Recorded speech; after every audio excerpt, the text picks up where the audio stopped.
If you're like me and you remember your first haircut being at a place where they still had a barber pole and a bunch of guys swapping old war stories, then you'll be so glad you stuck around for more Explore Tulsa. Well, hairstylists, even for men, have come a long way since then, Stevie.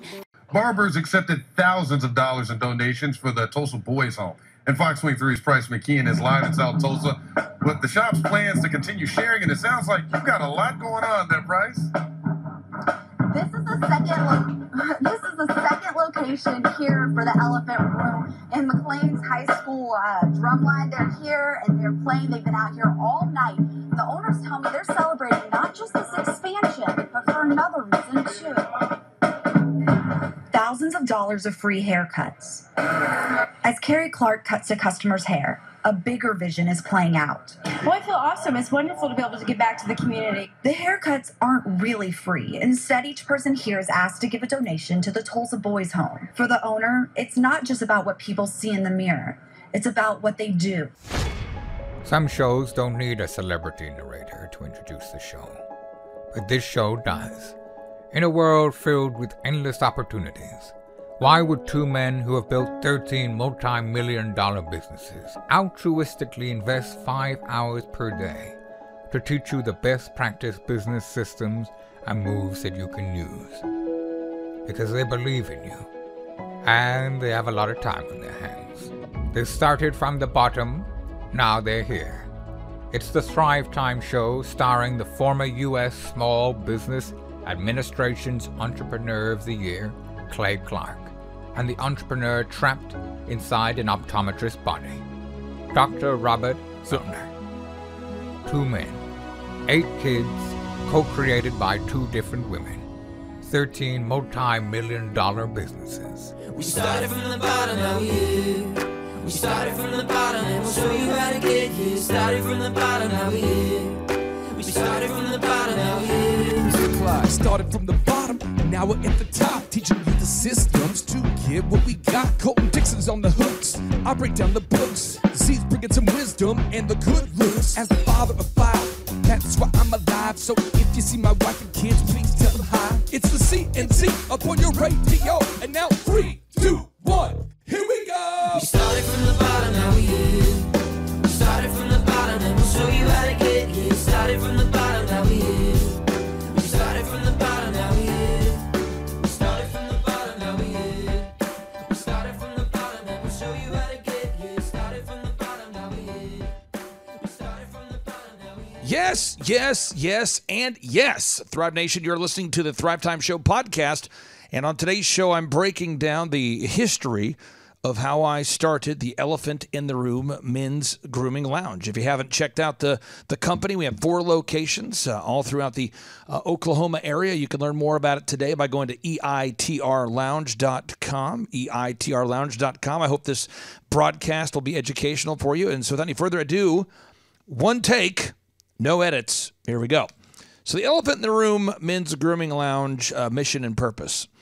I came up with the name Elephant in the Room because I believe that the elephant in the room was that Tulsa, Oklahoma, at that point, did not offer a high-end men's grooming lounge experience. It just wasn't available in a way that provided high-quality haircuts and a high-quality and positive man-focused environment. Now, there were other companies that had tried the concept, but they had all failed. And so, again, the idea of a high-end men's grooming lounge was not a unique idea to me or anybody else. It had already happened in Tulsa. In fact, several failed attempts to make a man-centric men's grooming lounge had started and bombed out. But my idea and my way I processed it was to come up with a membership model that made it very affordable for the average person to come in, where the first haircut could be $1.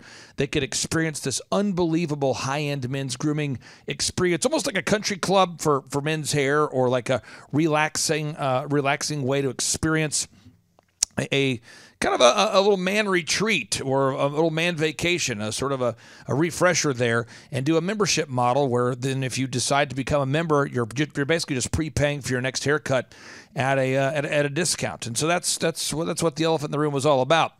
And having been self-employed, since the age of 16, I was really passionate about developing a business that would be that would solve what I consider to be the three P's. The three P's. P number one, I wanted to make sure that the product wowed the customer.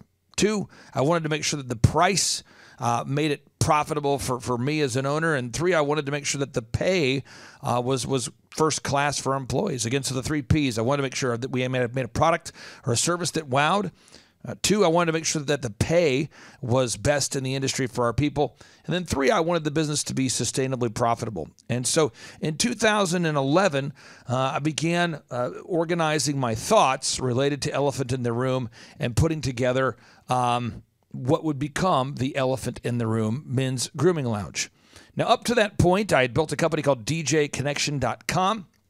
Another company called EpicPhotos.com, MakeYourLifeEpic.com, the Tulsa Wedding Show, the Tulsa Bridal Show. I'd put that together in conjunction with Lori Montag and others. And so, I'd had a lot of success up to that point, but I wanted to build something that could service and provide great service for my friends and family and people that lived in Tulsa, and that would create a scalable men's grooming lounge model. You see, I truly believe that God gives us all unique talents and skills, and that every day we live on this earth is a gift from God.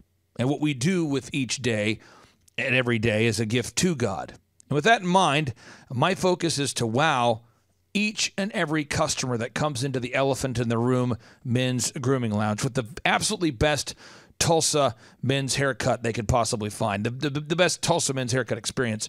I want every Tulsa men's haircut experience you have at the Elephant in the Room Men's Grooming Lounge to feel special, warm, and welcoming. And I believe that God really does want us to use our talents in a way that we honor him through our work ethic. In fact, the Hebrew word for work means worship. So in Hebrew, the word work means worship, and the word worship means work. So when I have a customer that comes in, I'm trying to wow you, because I want to wow you. It just makes sense in the game of business to exceed the expectations of customers. But beyond that, I believe it's our commandment as a Christian. Now, if you're listening to today's show, if you're listening to today's show and you're not a Christian, I certainly don't expect you to share my worldview. But that's a look into my worldview. I want it when you come into the Elephant in the Room Tulsa Men's Grooming Lounge, I want you to have an unbelievable experience where you leave and you say, wow, that place was awesome. And again, I believe that we get that sort of focus and commitment and dedication to excellence by, or at least I do, not by trying to wow you as a consumer, but trying to work as unto the Lord. Because again, in Hebrew, the word work means worship, and the word worship means work.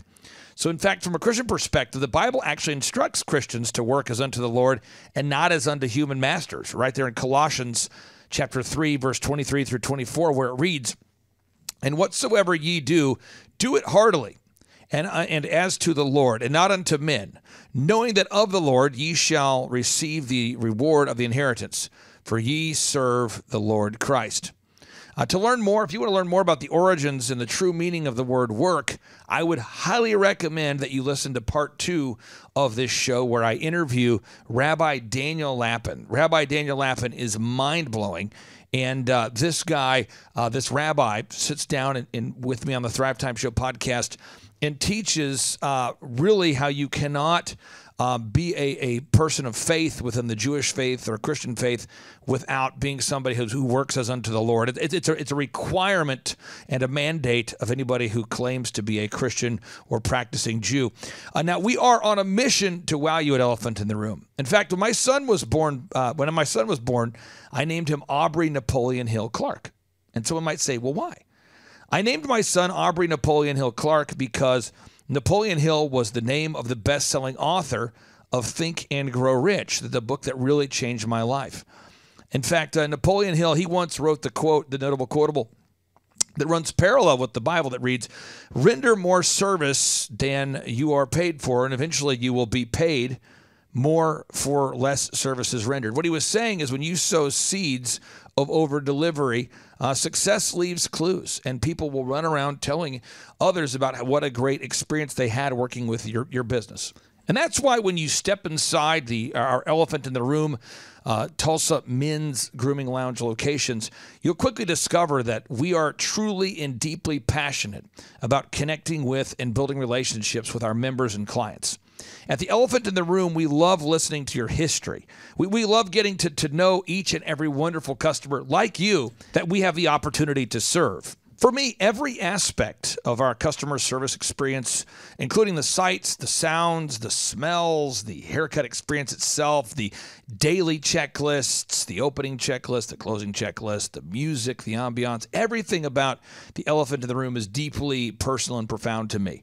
It was my goal to create the most intentional, relaxed, and comfortable men's grooming lounge and barbershop environment possible so that our tremendous clients like you would have the perfect atmosphere to have a joy-filled and positive, conversation-filled haircut experience while receiving the industry's best Tulsa men's haircuts and grooming experience. My goal when you visit each and every Elephant in the Room location is to create a truly life-changing memory for you and for every man who chooses to visit our shops. So again, if you haven't been to the Elephant in the Room, come check it out. Again, that first haircut is always just $1. So again, if you go to EITR Lounge, that haircut is just $1. So people always ask me, what does the Elephant in the Room name stand for? What does that name, Elephant in the Room, Tulsa Men's Grooming Lounge, what does that stand for? Well, one is it stands for the Elephant in the Room. Number one is the consistency of wonderful men who have bad haircuts. I believe that wonderful men out there, probably not you, but other people, they have a bad haircut experience, and it's because there's really nothing else available. And so you're out there, you want to get a haircut, you need to get a haircut, so you go to a place, and when you sit down at the place, the person greeting you is a chain smoker who doesn't want to be there. There's no thought put into the sights, the sounds, the smells, the experience. And so the haircut is something you have to endure and not something that you actually enjoy.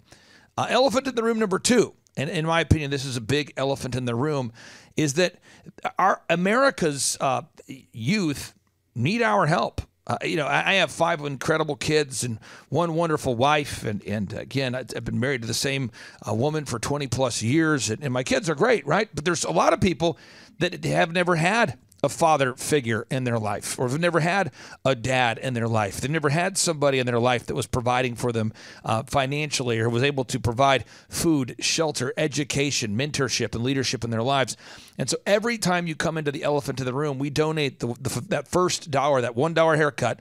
We donate that first $1 to Compassion International, the Compassion International. So again, when you get a haircut at Elephant in the Room, you definitely are going to have a great haircut, but you're also supporting people in need. And so what I'm going to do on the rest of today's shows, I'm really just going to take the time to document the history of the Elephant in the Room Men's Grooming Lounge, so that it can hopefully serve as an inspiration for maybe you if you're an entrepreneur, for the employees who work here, and to the hundreds of thousands of customers that we've had the opportunity to serve, and to the hundreds of thousands of listeners to the Thrive Time Show podcast. Now, if you're hearing this and somehow you're new to the Thrive Time Show podcast, over the years I've interviewed the founder of Atari, the founder of Twitter, the founder of Netflix, Damon John from FUBU, John Maxwell, Jim Stovall, Eric Trump, Wolfgang Puck, Eric Thomas. I can go on and on. I mean, it's kind of like the who's who of entrepreneurship we've interviewed. And I would encourage you, if you haven't checked it out, go to thrivetimeshow.com, and there you can see the podcasts that we've recorded over the years. And then on part 2 of today's show, as I mentioned, we are going to play the interview I did with Rabbi Daniel Lapin. We also are going to be playing some employee testimonials, so you can hear from some wonderful employees that we've had the opportunity to employ over the years, because it does take teamwork to make the dream work. Okay, so here's kind of the abbreviated history of Elephant in the Room. In 1999, I began laying the groundwork needed to produce the highest rated and most reviewed Tulsa men's haircut experience possible. So beginning in 1999, I began documenting the proven processes and success systems and scripts and turnkey marketing and accounting systems needed to build a successful company. And these systems are the same systems I used to build epicphotography.com. That was epicphotos.com before I sold it. DJconnection.com, which grew to be one of America's largest wedding entertainment companies. DJconnection.com, the big Tulsa wedding show, the Tulsa Bridal Association show. I built a company called Party Perfect, which I later sold. And I could go on and on, but these systems are sort of like the rails on which Elephant in the Room was built. It's the foundation upon which Elephant in the Room was built on. Another example, one of my companies is Make Your Dog Epic. It's a dog training company. If you go to thrivetimeshow.com, you're going to find thousands, literally, I'm not exaggerating, thousands of client testimonials of wonderful clients that we've had the opportunity to work with over the years.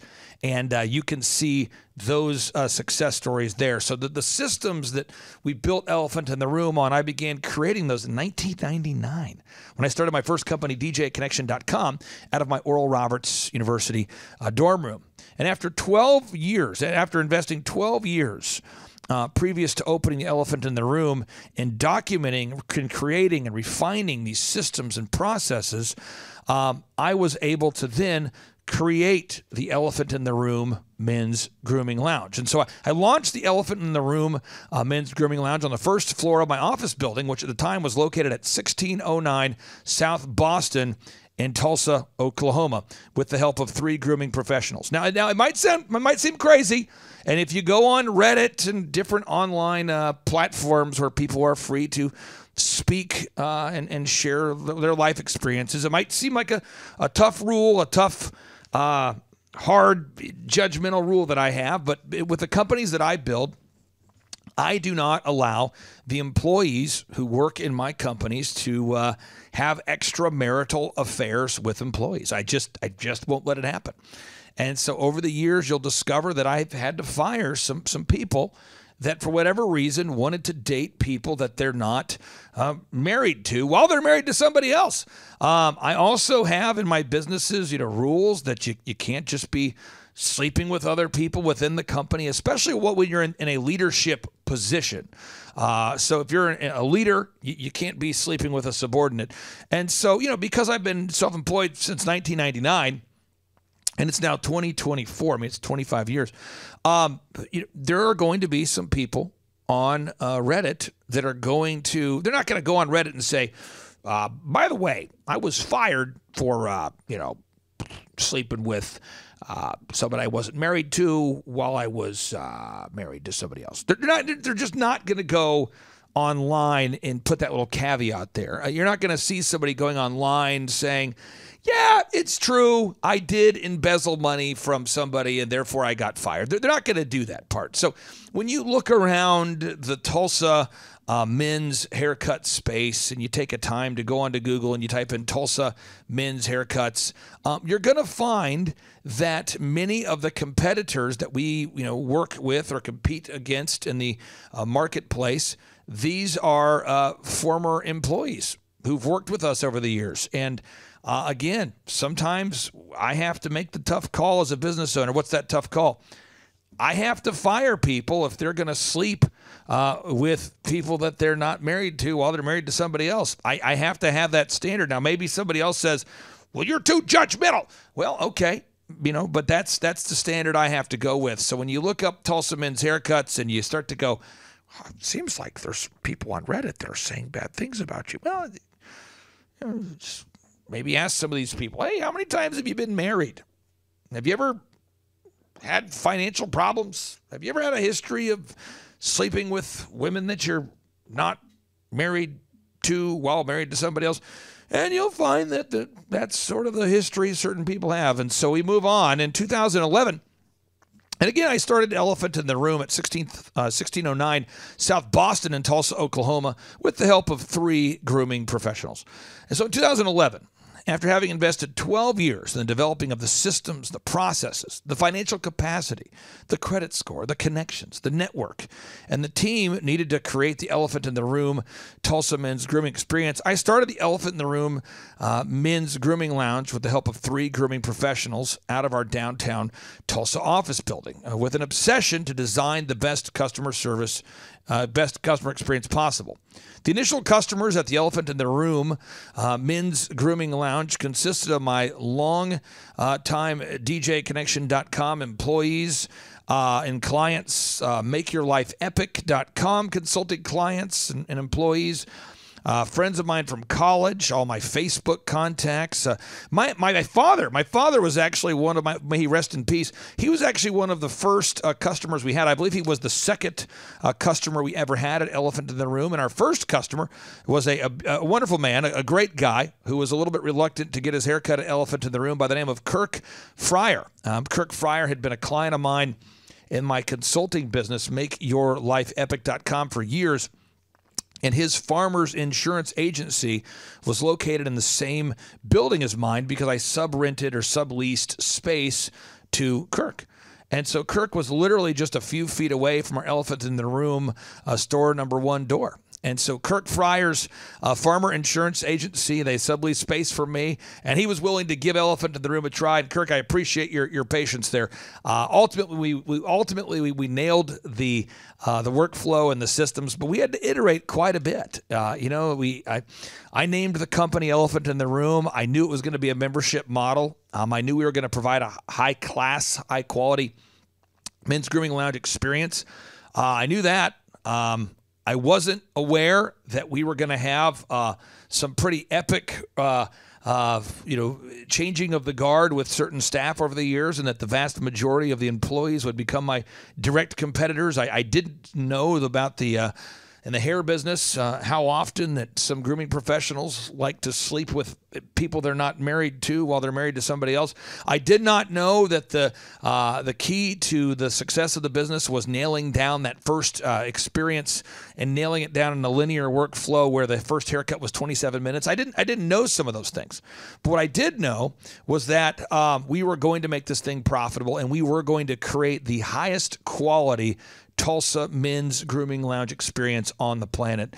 And so I use my experience, my capital, my connections from my years building other companies to build the Elephant in the Room Men's Grooming Lounge. Now, there's a little bit of controversy or questions over the years. People have asked me, they've said, Clay, were you the first grooming lounge in Tulsa? Again, like I said, I don't claim to be the first. There were other grooming lounges in Tulsa. About once every month or two, a stylist asks me, were you the first grooming lounge in Tulsa?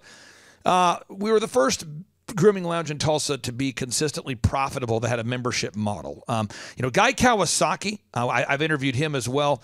Guy Kawasaki was the legendary former key Apple employee turned venture capitalist, best-selling author, chief marketing evangelist for Canva and Mercedes-Benz. He once said, ideas are easy, but implementation is hard. And so, when I created Elephant in the Room, I wasn't the first guy to have an idea for a high-end men's grooming lounge with a membership model, but I was the first one to nail the process and to make it profitable. Now, as a mentor and a business coach, and having worked with thousands of successful entrepreneurs through their journey to success, including but not limited to the case studies you can find at thrivetimeshow.com/testimonials, when I started Elephant in the Room Men's Grooming Lounge in 2011, I obsessively pondered the following 4 things. I obsessively thought about the following 4 steps. So step number 1 is, what is the problem we're solving? You see, men in Tulsa, Oklahoma did not have a service provider, a men's haircut service provider that provided a high-quality men's grooming lounge experience with a man-focused, high-end country club-style atmosphere. That was problem number 1. That was step number 1. Step number 2 is I had to think about, what is the solution that I was offering? What was the solution that we were offering? So I started Elephant in the Room Men's Grooming Lounge to offer the men of Tulsa a high-quality haircut in a high-end country club environment. Step 3 is how much would we charge for this solution. You have the 3 Ps you got to think about. Again, you got to make sure that the product wows the customer. You got to make sure that your people are paid well, and you've also got to make sure that you have profit there. You got to make sure you have a profit. And so that's the mindset I have when I build a business. How do you nail all of those components? Those 3, I call them the 3 Ps. Step 4, how can I nail it and scale it? I mean, once I do create a workflow that wows and systems that wow and a brand that wows and a website that wows, how do you scale it? Once you nail it, how do you scale it? Once it's done, how do you get it documented? And so some of the things I had to think about while building Elephant in the Room was how to save, how to reduce costs to make the business viable, how to document the scalable workflow. How to document the logo, how to document the branding, how to document the business cards, the marketing print pieces, the website that wows, the performa, the unit economics.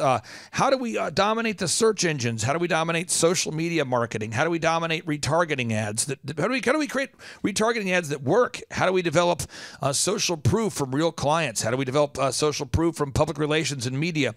How do we get celebrity endorsements? Is it possible to get celebrity endorsements? How do we develop an inbound script? How do we develop an outbound script? How do we develop a linear workflow that wows? How do we create an atmosphere that men actually want to come to? How do we generate leads? How do we convert those leads into paying customers?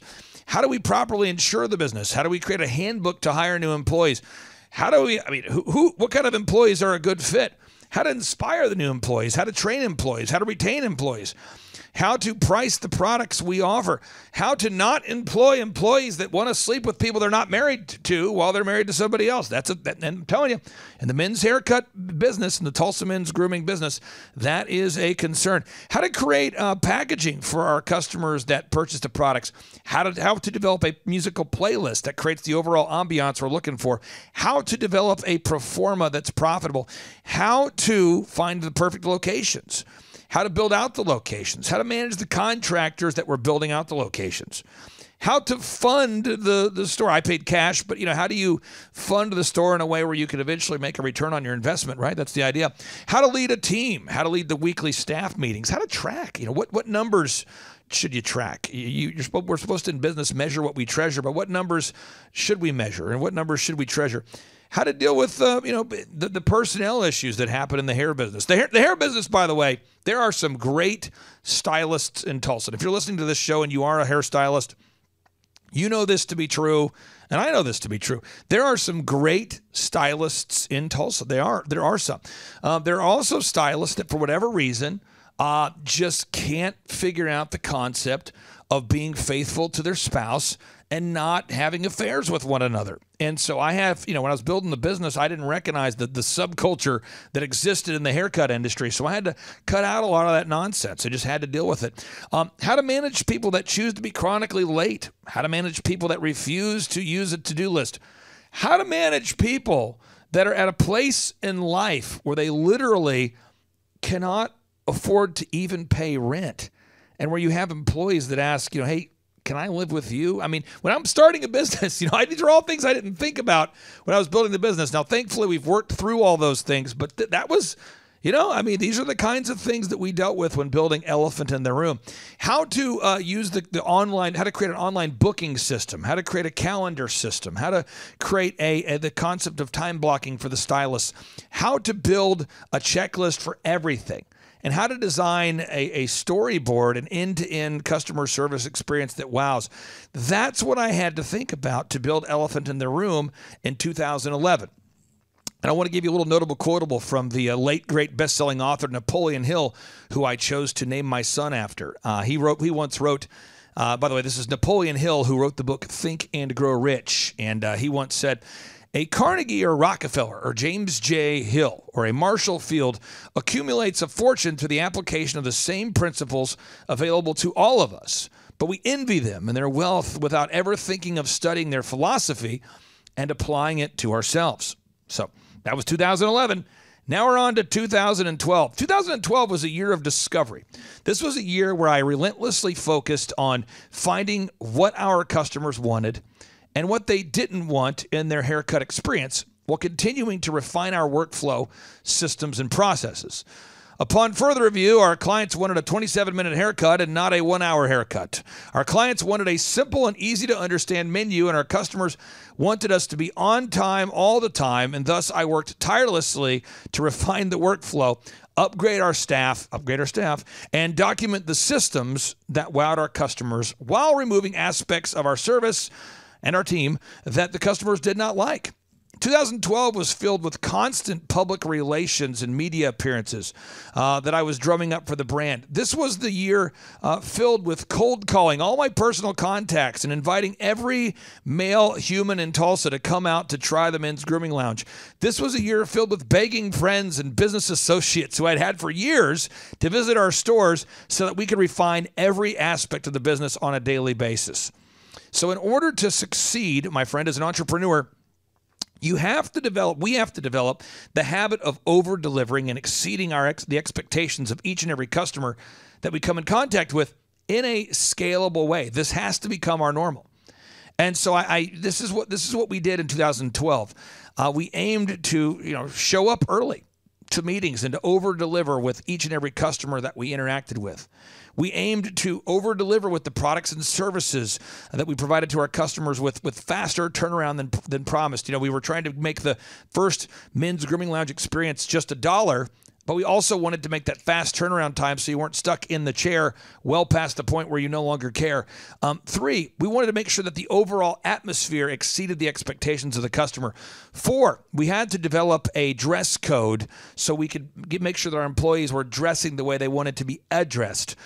We had to create decor that made our customers want more and that made them want to intentionally hang around. We had to be intentional about the smells in the stores and refining those smells. What makes the store smell well? 7, we had to be intentional about the playlist. What was the music? What was the sound? What was the atmosphere? 8, we had to figure out how we could schedule every customer now. You see, in the haircut business, a lot of guys will reach out for a haircut today because they want to get their haircut today.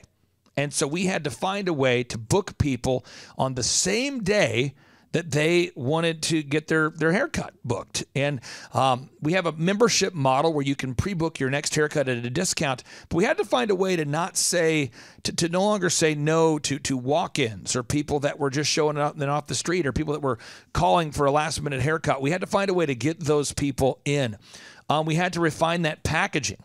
We had to make sure that any of the food or beverage items that we offered were first class. We had to make sure that our business cards were first class or nothing. We had to make sure that everything in our business was first class or nothing. We had to build the website that wowed. We had to make an About Us video that wowed. And we had to make sure that everybody in the organization was somebody that we could trust. And again, there are certain people, God bless them, that are drawn to startups. And those people maybe live a little bit of a wild life. You have certain people that not sure what series of poor life choices you have to make to get to where they are, but certain people are just making poor life choices. And that's the kind of folks that get drawn sometimes to a startup. And so as we grew the business, I just had to remove people from our business that were, bringing a handgun to work. You can't do that, right? Employees that kept wanting to date each other while being married to somebody else. And so, unfortunately, or maybe it was fortunately, I don't know, a lot of those early employees have gone on to start their own haircut chains. And so when you look at the Tulsa men's grooming industry today, most of the competitors that we face in the Tulsa metro area, those are former employees. And so I'm going to read a notable quotable to you from Ben Horowitz, the founder of Opsware, which was sold to Hewlett-Packard for $1.2 billion. Ben Horowitz writes this in his book, The Hard Thing About Hard Things. He says, every time I read a management or self-help book, I find myself saying, that's fine, but that wasn't really the hard thing about the situation. The hard thing isn't setting a big, hairy, audacious goal. The hard thing is laying off people when you miss the goal. The hard thing isn't hiring great people.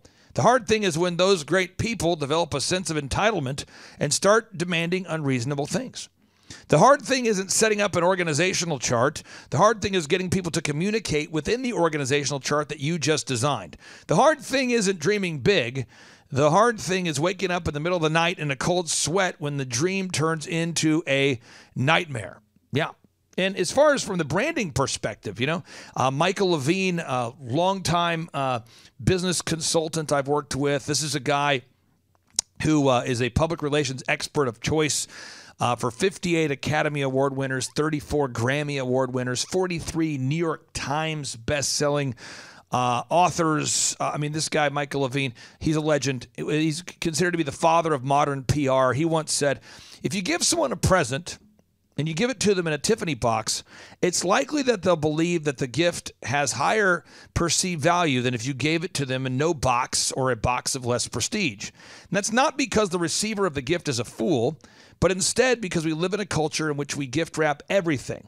Our politicians, our corporate heads, our movie and TV stars, and even our toilet paper. Public relations is like gift wrapping. My friend, when I was starting the brand Elephant in the Room, I had to really use my contacts and my energy to get the brand out there. So we did a lot of media pieces. We were featured in the local media quite a bit because I wanted to get the name out there. And we were competing against Sports Clips and other, great clips and other brands that existed. And we weren't the first people to come up with the idea of a high-end men's grooming lounge in Tulsa. And so in order to be successful, we had to really be diligent about getting that public relations out there. So 2013, that was a year where the grooming, the Tulsa Men's Grooming Lounge experience at Elephant in the Room was gaining momentum by offering great haircuts and beard trims and relaxing hot towel treatments, mind-blowing paraffin hand dips, luxurious essential oil scalp massages, and rejuvenating face moisturizing. And this combination of doing all this while providing the first haircut for $1 was really wowing the customers. And what I wanted to do at that point was to keep refining and documenting the systems. My philosophy as a business owner is one of deep empathy. I want to really understand what my customers want. Whenever I start any business at all, I want to make sure that I start, but then I want to refine and scale, and I want to be obsessed with talking to the customers and finding out how we can improve their experience. How can we make your Tulsa Men's Grooming Lounge haircut better? What can we do to better serve you? How can we solve the problem better? And that really was what I was doing at a rapid speed in 2013. And for all the aspiring and current entrepreneurs out there that may be listening to this, I want to encourage you to read Napoleon Hill's book, Think and Grow Rich, because in that book, he discusses the 30 major causes of failure. And thankfully, none of these reasons caused us to fail, but it did cause us to remove people from the team. So let me just read off some of these, okay? Unfavorable hereditary background. That didn't cause us to remove anybody from the team. Lack of a well-defined purpose. Yep, we had to remove people from the team who didn't have a well-defined purpose in life. 3, lack of ambition to aim above mediocrity. Some of the early people we had, they just couldn't understand the concept of showing up on time for meetings. Insufficient education. At the end of the day, you have to be licensed to cut hair and you have to be good at your job here. Lack of self-discipline. Yeah, we had certain employees that we've had to let go due to substance abuses and life issues. And again, it takes a long time to build a great team. Ill health, unfavorable influences during childhood, procrastination, lack of persistence, negative personality, lack of controlled sexual urge, ! Uncontrolled desire, something for nothing. Lack of a well-defined power of decision. Number 14, one or more of the 6 basic fears. Number 15, wrong selection of a mate in marriage.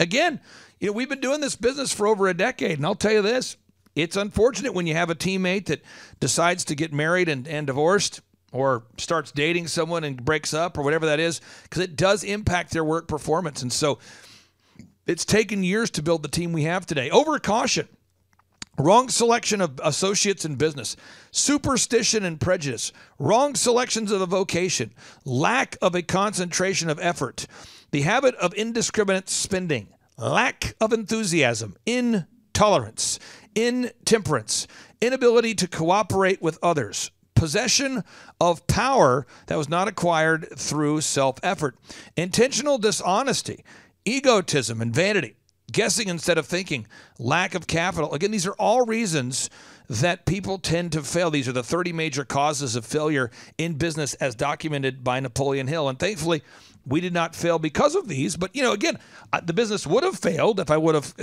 clinged to people that were not functional. And that's why I say we've got a lot of competitors in Tulsa that are former employees. Proverbs 13:20 reads, "He that walketh with the wise men shall be wise, but a companion of fools shall be destroyed." That's real. And if you have people, folks, I'm telling you this as a business tip. If you're out there today and you own a business or you want to own a business and you are plagued by or surrounded by perpetually dysfunctional people, don't let them hold you back. It's really hard to build an organization if you're working with people that insist on being disorganized. And it's hard to have a drama-free work environment when you're choosing to consistently work with people that are always engaging in dramatic behavior.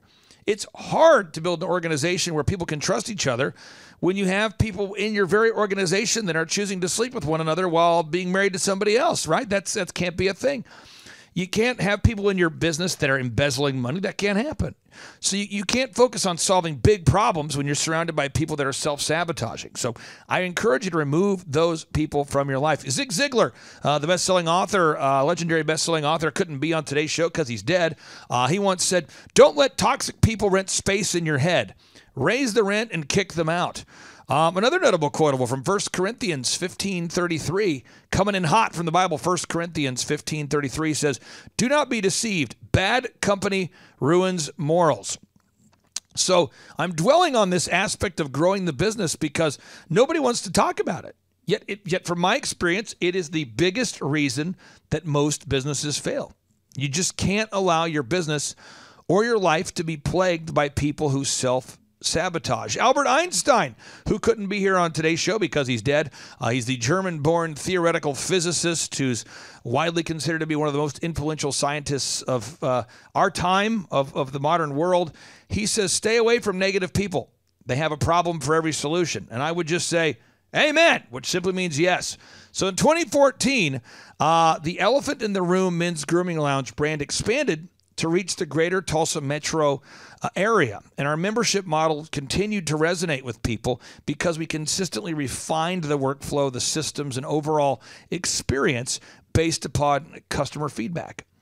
At Elephant in the Room Men's Grooming Lounge, we began to introduce men to new concepts, such as what we call men's grooming professionals. We don't really refer to our team as stylists as much as we call them grooming professionals. We introduced the idea of a tailored custom haircut. We introduced people to the idea that your haircut experience could be more than just a discount haircut. So after further refining the business model, I decided to go ahead and open up our third location in Broken Arrow, Oklahoma. And Chet Holmes, the best-selling author of the book, The Ultimate Sales Machine, who also couldn't be here because he's also dead, he once wrote, "Mastery is not about being special or more gifted than anyone else. Mastery is a direct result of pig-headed discipline and determination." And I would say that's what 2014 was all about, pig-headed discipline and determination. Just being organized, being focused, and making sure we nailed the experience on a daily basis. You see, successful people know where they are going, and they know what needs to be done. However, most people, by default, don't know where they are going, and they don't know what needs to be done. And so as we built the Elephant in the Room Men's Grooming Lounge, we had to document these experiences, document these processes, these systems into what you know as Elephant in the Room Men's Grooming Lounge. Stephen Covey, the best-selling author of 7 Habits of Highly Effective People, he once said, "Begin with the end in mind." And so the elephant in the room that you experience today, it really is what I had in mind. That was my vision. It was to provide an unbelievable men's grooming lounge experience for you when you got your haircut. And that's what you're experiencing today, is that the fruition of those systems.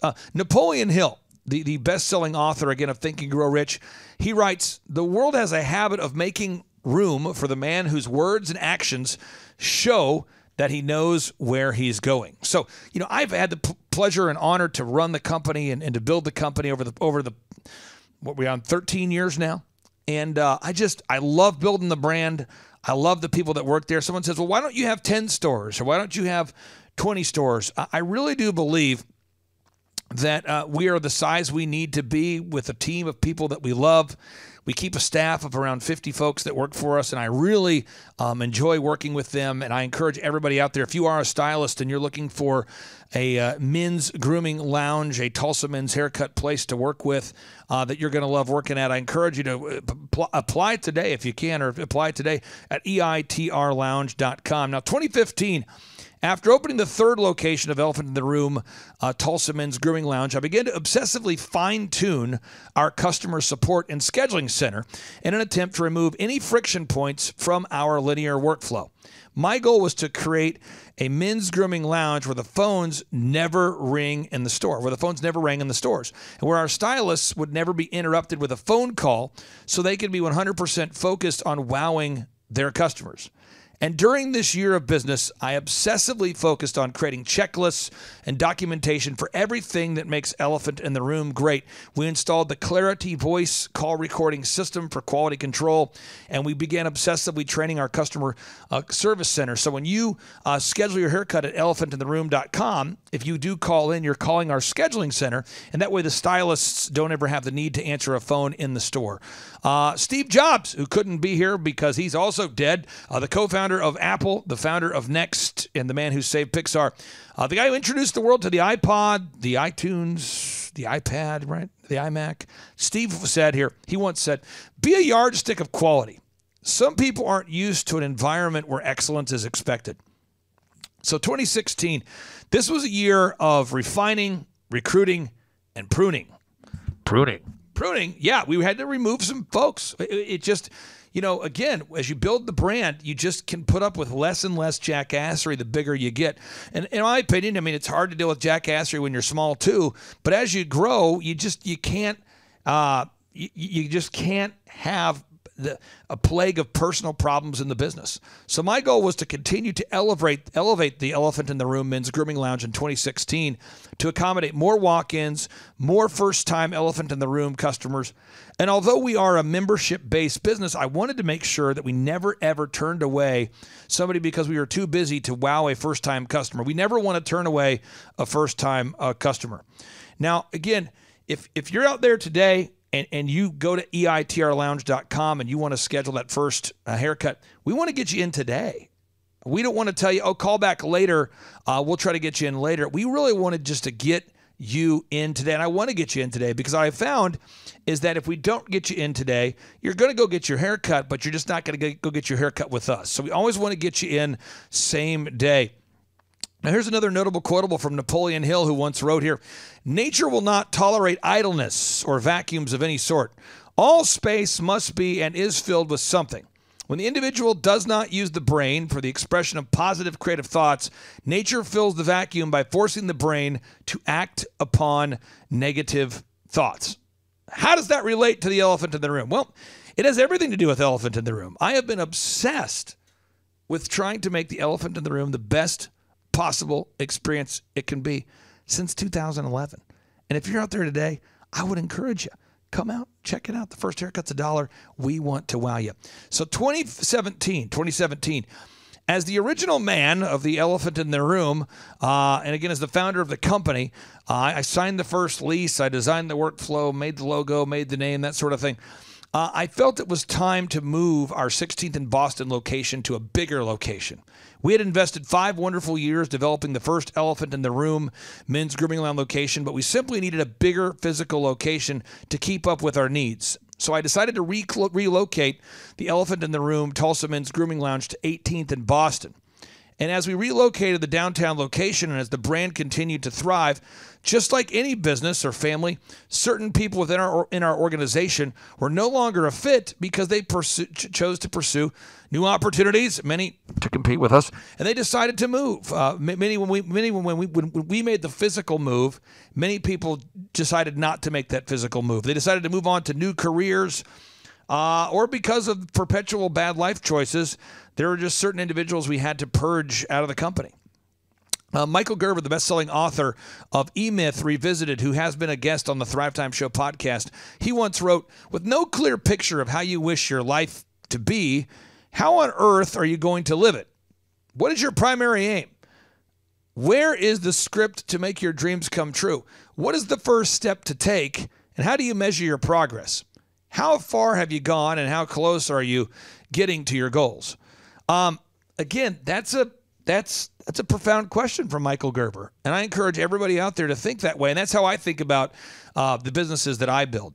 And perhaps my standards are too high, but I simply refuse to spend time with self-sabotaging people, which unfortunately is common in the men's haircut industry. So anybody who chooses to be unfaithful to their spouse, unfaithful to their teammates, anybody who's embezzling money, anybody who's lying about their tips, anybody who's perpetually late, I just have very little tolerance for that.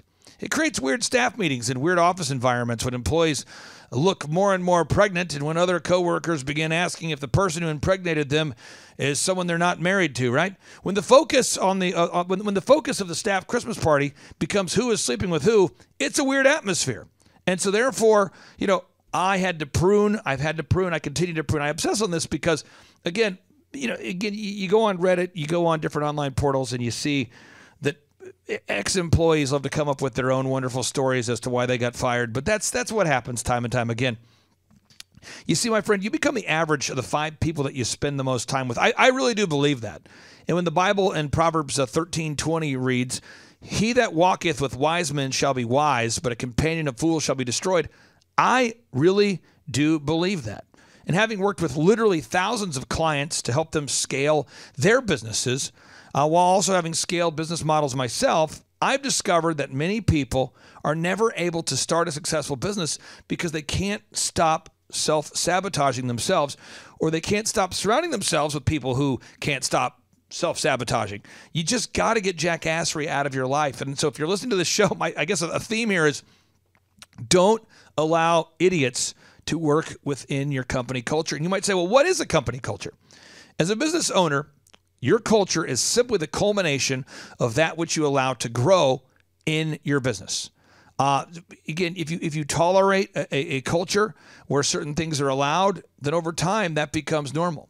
If you tolerate a culture where people aren't paid on time, that becomes normal. If you tolerate a culture where people don't cut hair on time, that becomes normal. If you tolerate a culture where people self-sabotage and they do drug use and they're unfaithful to their staff or to their spouses, or there's partying or poor spending habits that are allowed with the company credit card, if you allow relentless sexual lasciviousness and drunkenness to work its way throughout your business, you're just not going to have success. So my approach has always been, and I don't regret it and I don't apologize for it, is to eliminate constant sources of drama from my life, so that way the businesses that I have can be a place of peace.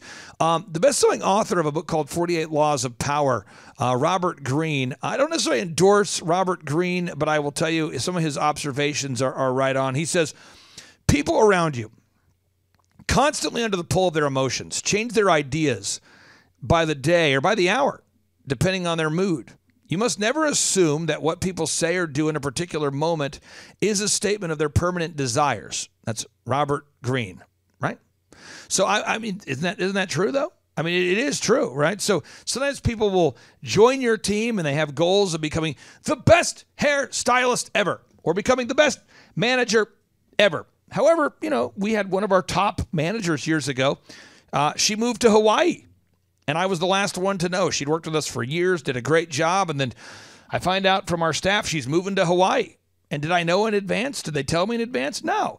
But because I have systems in place, we're able to fill those positions with other great hires. Proverbs 13:20 again says, "Whoever walks with the wise shall become wise, but a companion of fools shall suffer harm." 1 Corinthians 5:11 reads, "But now I am writing to you to not associate with anyone who bears a name of brother if he is guilty of sexual immorality or greed, or is an idolater or reveler or drunkard or swindler. Not even to eat with such a one." That's from the Bible, folks. Robin Williams, the comedian back in the day, he said, "Don't associate yourself with toxic people. It's better to be alone and love yourself than to be surrounded by people that make you hate yourself." Gandhi chiming in. Gandhi coming in hot. Gandhi once wrote, "I will not allow anyone to walk in my mind with dirty feet." And really, that's the key to building the successful business. Now that we have the processes and systems in place, it's just making sure we have great people on the team. John Maxwell, the best-selling author of 21 Laws of Leadership, also a multiple-time Thrive Time Show podcast guest, he once wrote, "The secret of your success is largely determined by your agenda." And that's why every single Monday, I meet with my staff and I go over the weekly agenda. We have a management meeting on Monday. We have an all-staff meeting on Monday. And that agenda drives the success of the business. So on to 2018. During 2018, we sold our first franchise location to my longtime friends and clients by the name of Nace and Jordan Roberts.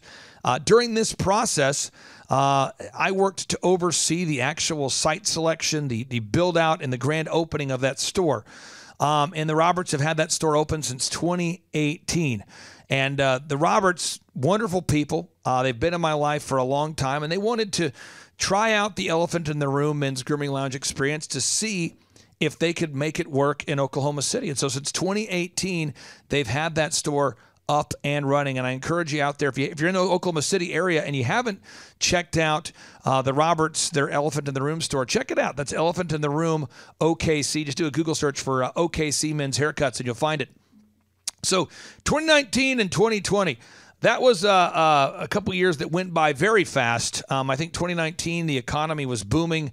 Things were great. And then 2020 was a year where, as the original man behind the Elephant in the Room men's grooming lounge, I can tell you that 2020 was a wild year, right? I mean, it was filled with lockdowns, quarantines, mandates, curfews, perpetual economic challenges, mask mandates, but yet we kept the Elephant in the Room men's grooming lounge open.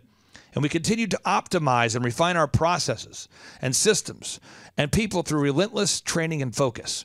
During the year 2020, we added incredible talent to our roster and dramatically improved our ability to accommodate walk-ins and predictable schedule issues that arise when you are working with thousands and thousands of clients. So we developed the concept of having a float, which is a stylist that's not scheduled for any particular haircut, but they are scheduled to be there in the event that a walk-in comes in or if somebody calls in sick. Another notable quotable, this is big, from Elon Musk. He writes, "I think it's very important to have a feedback loop where you're constantly thinking about what you've done and how you could do it better. I think that's the single best piece of advice. Constantly think about how you could be doing things better and questioning yourself." It's Elon Musk.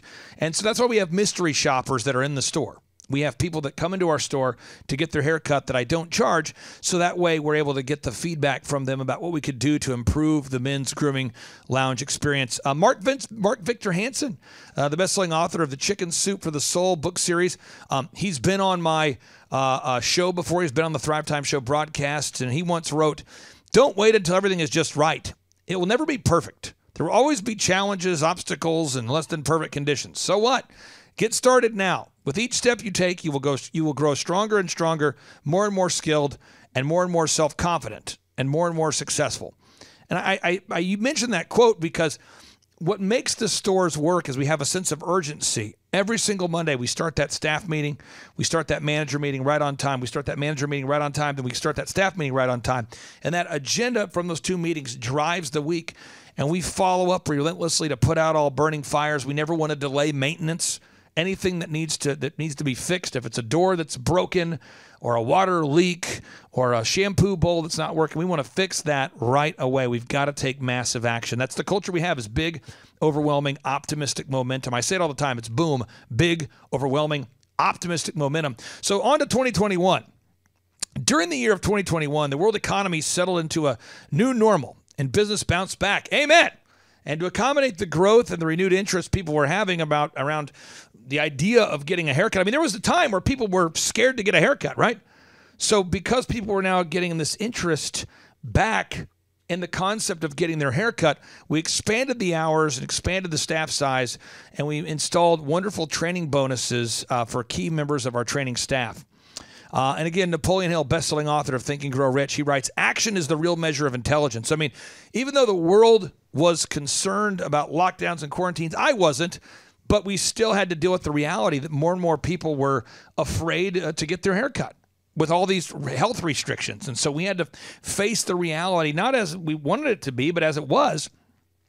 Jack Welch, the best-selling author of the book called Winning, the CEO of GE who grew the company by 4,000%, he wrote, "Face reality as it is, and not as it was or as you wish it to be." And I'm saying this to say that we really had to face the reality there for a while that people were afraid to get haircuts. And so we had to staff accordingly. And then in 2021, people were no longer afraid to get haircuts. And so we had to staff accordingly. It's often said that imitation is the sincerest form of flattery. And I don't know whether that is always true or not, but I do know that the vast majority of our competitors in Tulsa, Oklahoma, are now former employees or teammates. And I believe that's because of the standards and expectations that we have set at Elephant in the Room, such as not allowing core leaders of our company to engage in drug use, to date employees they're not married to have affairs with each other, to et cetera, et cetera, et cetera, right? And so I have to let those people go. And when I let those people go, they often say, you know what? I'm going to open my own hair business. And that is, that's happened multiple times. And I'm sure it'll happen again. So that's the reality. That's the way the cookie crumbles. I want to read you a notable quotable from Walt Disney. Walt Disney, the founder of Walt Disney World Empire, he once wrote, "Whatever you do, do it well. And do it so well that that when people see you do it, they will want to come back and see you do it again. They will want to bring others and show them how well you do what you do." And I believe that's really a big key to the success of Elephant in the Room. Now on to 2022. And 2022, with a wonderful team of drama-free Elephant in the Room employees, we were able to expand our hours of operation, our menu of services, and then family environment that we had been building since our inception. We really were again, in 2022, we were able to expand the hours, expand the menu services, and really just expand the team to where we could accommodate all walk-ins. And so in 2022, we put a big emphasis on diligence, consistency, and wowing our customers in a big way.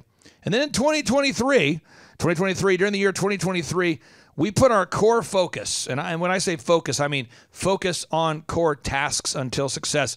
We put our core focus on wowing every single customer and making sure that we updated and overhauled barber chairs, shampoo bowls, decor, behind-the-scenes infrastructure, the call center. We wanted to make sure that our mystery shoppers were top-notch. We just wanted to make sure that the brand continued to move forward and to provide the best service possible. And how do I do that? Well, one, Peter Drucker, the legendary management expert, he once wrote, "If you can't measure it, you can't improve it." And so I always try to measure what I treasure at Elephant in the Room. And so certain metrics and measurables, those are things we look at to make sure that customers are happy. Also, I'm really obsessed with preventing drifting. Napoleon Hill, the best-selling author of Think and Grow Rich, he once wrote, "The majority of people begin to drift as soon as they meet with opposition. And not 1 out of 10,000 people will keep trying after failing 2 or 3 times."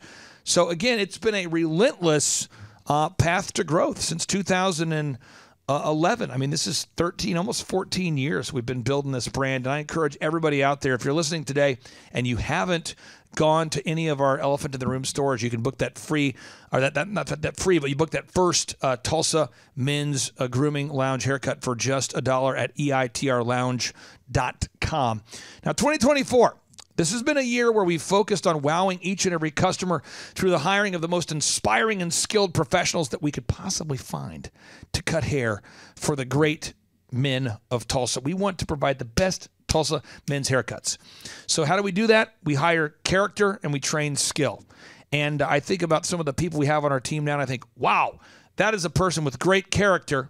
And we just had to help them refine their skills. We've also had to refine the checklists and processes to continue to make everything operate at peak performance. Atul Gawande, the best-selling author of a book called Checklist Manifesto.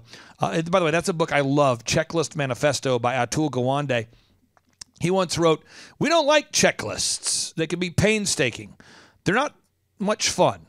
But I don't think the issue here is mere laziness. There's something deeper, more visceral going on when people walk away, not only from saving lives, but from making money. It somehow feels beneath us to use a checklist or an embarrassment. It runs counter to our deeply held beliefs about how the truly great among us, those we aspire to be, handle situations of high stake and complexity. The truly great are daring. They improvise. They don't use protocols and checklists. Well, maybe our idea of heroicism needs updating. That's Atul Gawande. And so at Elephant in the Room, I am obsessed with checklists and processes. And having helped to grow thousands of businesses to scale. And again, you can see those case studies at thrivetimeshow.com/testimonials, thrivetimeshow.com/testimonials. I try to use my experiences to offer the best Tulsa men's barbershop and men's grooming experience possible. And that starts with wowing you. And so because I've committed, well over a decade of my life to radically improving the Tulsa men's grooming and Tulsa men's haircut experience, I have refined and fine-tuned the skill, the art, and the performance of Tulsa men's haircuts because my team and I are obsessed with offering the best Tulsa men's haircuts at the highest level barbershop experience in Tulsa. You can be assured that you're going to love that $1 first haircut at Elephant in the Room. Yes, we are known for being the guys who first introduced the phrase Tulsa tailored haircut, the phrase Tulsa men's grooming, and the concept of grooming professionals and not just stylists. But beyond that nomenclature, we're known as the folks that over-deliver and that aim to wow. And that's my passion, is to provide you with the most exceptional Tulsa men's haircut experience in a way that you're going to want to leave and tell your friends. And so people always ask, well, what do you guys do? Well, at Elephant in the Room Men's Grooming Lounge and Tulsa Men's Haircuts, we recognize that the image that you present and that the first impression that you make when people see you for the first time, that matters to a lot of people. And thus, we try to hire, train, retain, and inspire people that have the skills needed to provide that best haircut for you. We're like a country club for men's grooming in Tulsa. We're like a high-quality country club for men's hair that offers a variety of products and services for men just like you. With our tailored haircuts and precision shaves, beard trims, and scalp massages are designed to create an atmosphere where the modern male like you wants to go. And so we really look at our grooming professional experience as the gold standard in the Tulsa men's grooming business, and we would love to serve you. And people ask me all the time, are you guys a barber shop? Well, we are an exclusive men's grooming lounge. We offer a variety of services from tailored haircuts and precision shaves to scalp massages and beard trims. And again, I encourage everybody out there today, schedule your first haircut today at eitrlounge.com. That's eitrlounge.com. And on part 2 of today's show, you're going to hear a brief interview with longtime employees that have helped to make the brand successful and to thrive. And then on part 3 of today's show, you're going to hear my interview with Rabbi Daniel Lappin. Rabbi Daniel Lappin, this is the man who educated me about the importance of working as unto the Lord. My name's Clay Clark. I'm the founder of Elephant in the Room Men's Grooming Lounge. I'm the author of 30-plus books, and if you want to download those books for free, just go to thrivetimeshow.com/free-resources. So thrivetimeshow.com/free-resources. And now, without any further ado, we'll end part 1 of today's show with a boom, because boom stands for big, overwhelming, optimistic momentum. Here we go. 3, 2, 1, boom. Hi, I'm Josh, and we're hiring. Oh yeah, and we're looking for you. Why? Because you want to do work that matters. You want to be part of something that's changing the game. You're different, and that's why I like you. Do you really want to work in the beige doldrum of corporate America? Trying to get your ideas through the minefield of VPs, executive VPs, and the chief of the Nobody Gives a Crap division? No, you don't. Exactly. Hey, that's a nice shirt. Thank you. I'm here to tell you there's a better way. We need more people on our team, and we have a position that just might be perfect for you. Because I gotta say, we've got some people that, they're just not quite cutting it. I find your lack of faith disturbing. I find your lack of productivity disturbing. Touche. Oh, and one more thing. Here's a picture of our founder, Clay Clark, and his best friend. What's that you say? There's no one else in the picture? It's because he's waiting for you. Vader, back to work! Yeah, Yes, my name is Daisy Capehart. So I am the call center manager for Elephant in the Room. Clay has been awesome. I would say he is my GOAT, my greatest of all time. He's been a really solid mentor. I've learned a lot of information about how to be a better leader in a very short amount of time. My name is Marshall Morris, and I've known Clay Clark for the past 9 years. And over the past 9 years, it has been fantastic working with Clay. I originally started working with him over at DJ Connection and have been with him through the Realty Group, and it's just been fantastic. It's been a roller coaster of a ride, and I've loved every minute of it. So in the time that I've been working with Clay, I've learned a whole capacity of different things. In fact, I think that that's one of the most differentiating things up here in the office is how many different things that you can learn. I've learned search engine optimization, sales skills. Clay is one of the best sales trainers in the world. And as well as website development, managing people, managing clients' expectations. These are all invaluable skills that you can learn up here in the office and that Clay's taught me. My name is Lexus, and I heard about Elephant in the Room through a friend that I used to work with. I think the experience is very positive. The atmosphere is very energetic and always very great people to be around. At Elephant in the Room, there's always room for growth and opportunity. Like I said, everyone is very positive and accepting, and there's also a really great work-life balance, and they just care about you more than anything. My name is Dee Tucker, and I've known Clay for going on about 5 years now. I'm the lead designer here. Working with Clay is an anomaly. If Thrive is a set of principles, watching Clay is like watching the standard. It can be an amazing experience just being around him. My name is Jordan Denmark. Working with Clay is really unpredictable, dynamic. It's kind of like working for Mr. Miyagi combined with Eminem with a little bit of Mark Zuckerberg. The cool thing about working with Clay is that everything translates to real life. I think the biggest thing that I've learned from Clay is the concept of trade-offs. So sacrificial work ethic, you have to give something to get something. Clay is extremely self-assured. He is unapologetically himself all the time. He's hilarious and also sometimes really politically incorrect. My name is Abigail McCarter, and basically what it's like to work with Clay is it's hard at times, but also extremely rewarding. You learn something new every single day. Through the process of the 8 months that I've worked here, I've learned more than I did when I was in college for business.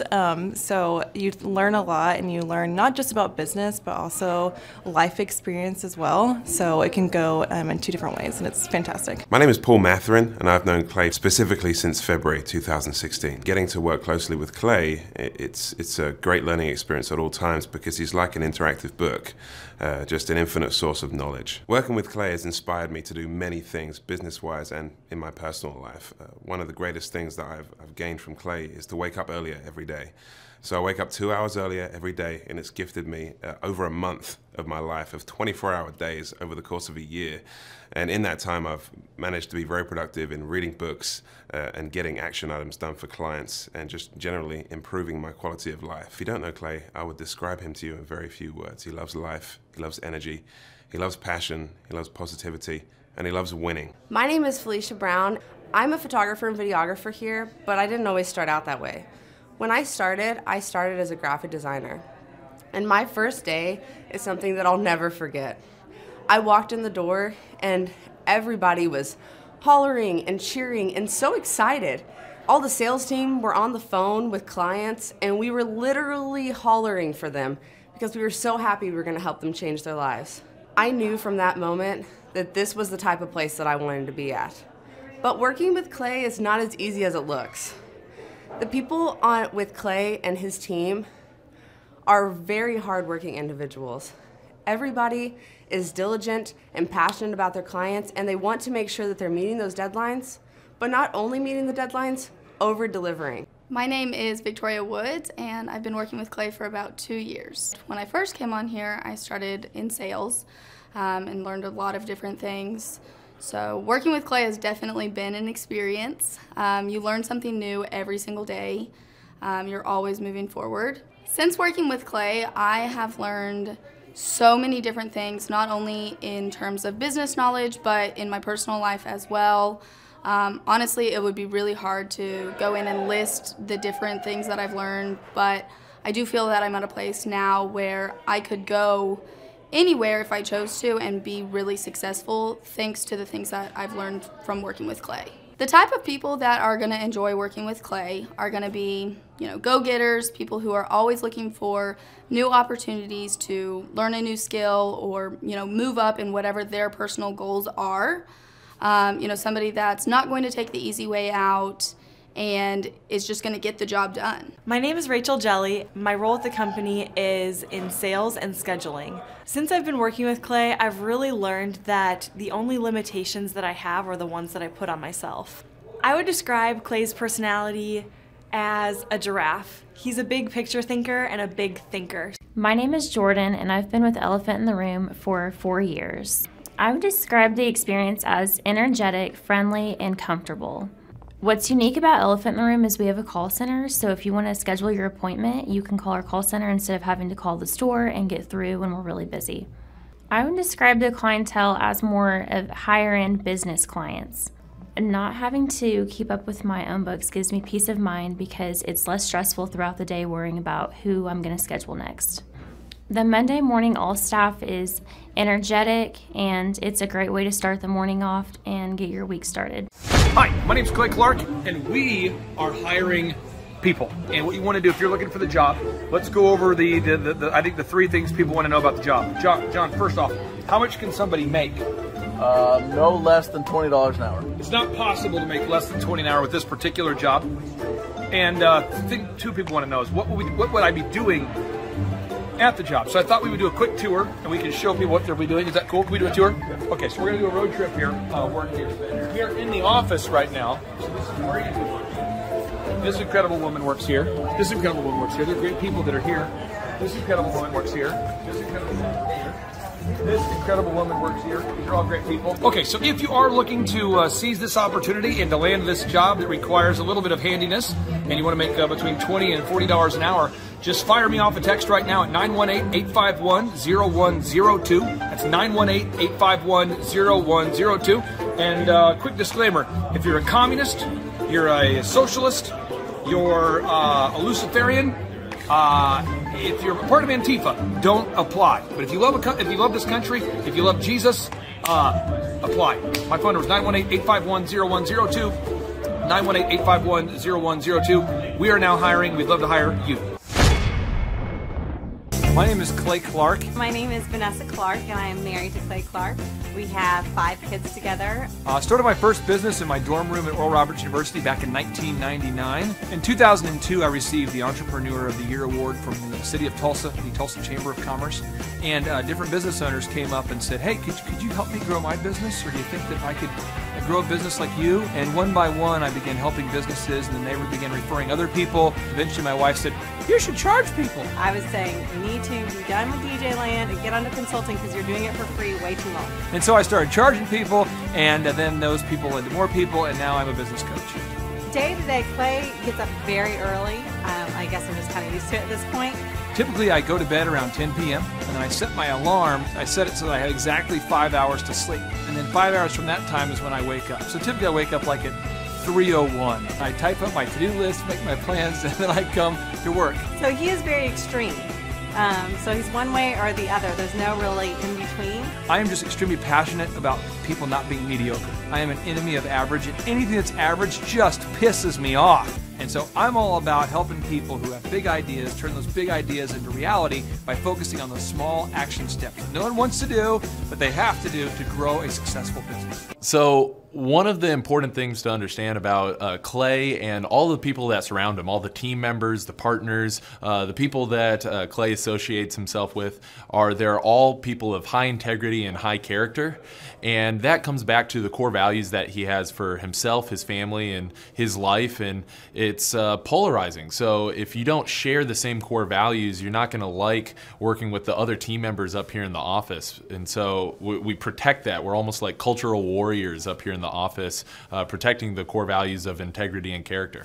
So Clay's passion for helping other business owners grow their business, working in their business, working on their business, it's unmatched by any other business coach in the world. Not Tony Robbins, not Tai Lopez, not any of these charlatans that want to help you set up a ClickFunnels or set up the 67 steps for success. But Clay sincerely cares deeply about helping other business owners get from where they are to where they want to be. And that is one of the coolest things in the world. So Clay's management style is a little bit unique, but effective. He's gonna hold you accountable, which means that we're gonna celebrate the wins up here in the office for whatever it is that you're doing when you achieve a task or a project. But you're also gonna be held accountable. So if you're not meeting expectations, you're gonna hear about it. And so I think that can be a little bit of a turnoff for some people, but for A players, it's really a cool thing that we have up here in the office. The people that would not like working with Clay are those that want to be assigned to tasks and then never followed up on at all. So zero accountability and people that yawn. So if you're meeting Clay for the first time, I have a couple tips. 1, be brief. 2, be funny. And 3, be witty. He might not acknowledge it at the time, but when he's in his man cave at 3 a.m., he's gonna remember that joke and think the world of you. Since working with Clay, I have definitely learned a lot about how to be a better leader, how to be a more solid manager, how to motivate my team, empower my team, how to hold my team accountable, and also how to help them bring that enthusiasm that makes our work culture so awesome. If you don't know Clay, he's very straightforward, he's no BS, but he's also hilarious. So he's got the best parts of a personality that you could want in a boss and a mentor and a person. I think people who are driven, they're motivated. I think the kind of teammates that would like working with Clay want success, they're motivated, they're passionate, but they're also really fun. They work hard and they play hard. I would say Clay's passion for helping business owners grow their business is overwhelming. He really does bring that optimistic momentum to every day. There is never a shortage of information that he shares with everybody. He always has a really funny story or some kind of parable to go along with the things that he's teaching. And he has so many coaching moments that just come out of ordinary everyday situations. And I think that really shines through just in his day-to-day interactions with everybody. Clay's management style is not for everyone. And the reason why I say that is because he holds people accountable. And I think not many people are used to being held accountable. However, if you want to be successful, if you want to win, if you want for your dreams and your passions to come true, you have to be held accountable. And I think that Clay does an awesome job about that, but again, it's not for everybody. You will not like working with Clay if you don't like being made to do your job, if you are not results driven, if you are not passionate, or if you don't have an aim in life, if you're just kind of floating around. But you will love Clay if you are the opposite of that and want that success, you want to make your dreams come true and get the results that you want. I think Clay loves his turkeys, chickens, and cats so much because they provide him endless entertainment. My advice for anybody who's about to meet Clay would be you're gonna want a notebook, something to write with, a pen, and prepare to get a lot of information that's going to help you be successful. You will definitely be enlightened. In my time working with Clay, I've really learned how to simplify things in life. And I've learned to say no to some things. Improving my work-life balance has been huge. I think people who are kind of curious about their own limits and love trying new things and like being challenged, I think you're gonna enjoy working with Clay. Clay's passion for helping people grow their businesses, I would say, is just genuine. He really hates to see people struggle, and he wants to help them in any way he can to grow their business. What I'd say is the most polarizing about Clay's management style is that he doesn't let you get your own area and get comfortable. He's always pulling you into things that terrify you, pulling you on the radio show and just making you stretch yourself and expand yourself. I think if you think you've got it figured out pretty much, you're gonna have a hard time working with Clay. If you're about to meet Clay for the first time, definitely be on time and be present in the room. Be focused on what you're there to do, and don't be distracted by phones and buzzing and texting and all of that. Not to get too deep, but I think what Clay sees in his turkeys, chickens, and cats, trust is kind of huge. And trust is not an element of perfection. You don't trust people because they're perfect. You trust them because they're consistent.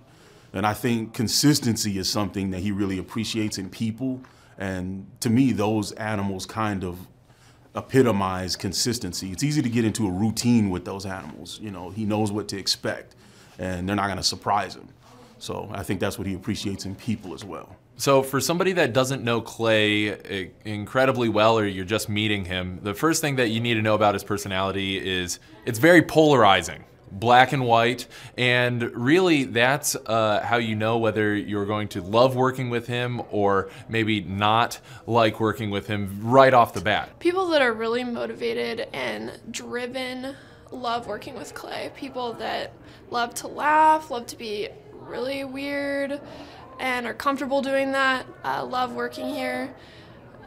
On the counter side of that, if you're slow and lazy and kind of just want to float along in your job, not really looking to improve or develop yourself, you're probably not going to like working with Clay. He's always challenging you, always pushing you to be better and learn new skills and step outside of your comfort zone and do things that make you squirm a little bit. Clay's passion for helping business owners grow their businesses translates into everything that he does. It kind of affects his whole self. So everything that he does from the moment that he wakes up is preparing himself to share that with people and get his message across. He's always looking for new methods and new medias to reach wider audiences. I mean, that's why he does a podcast, so that he can reach people that aren't physically here.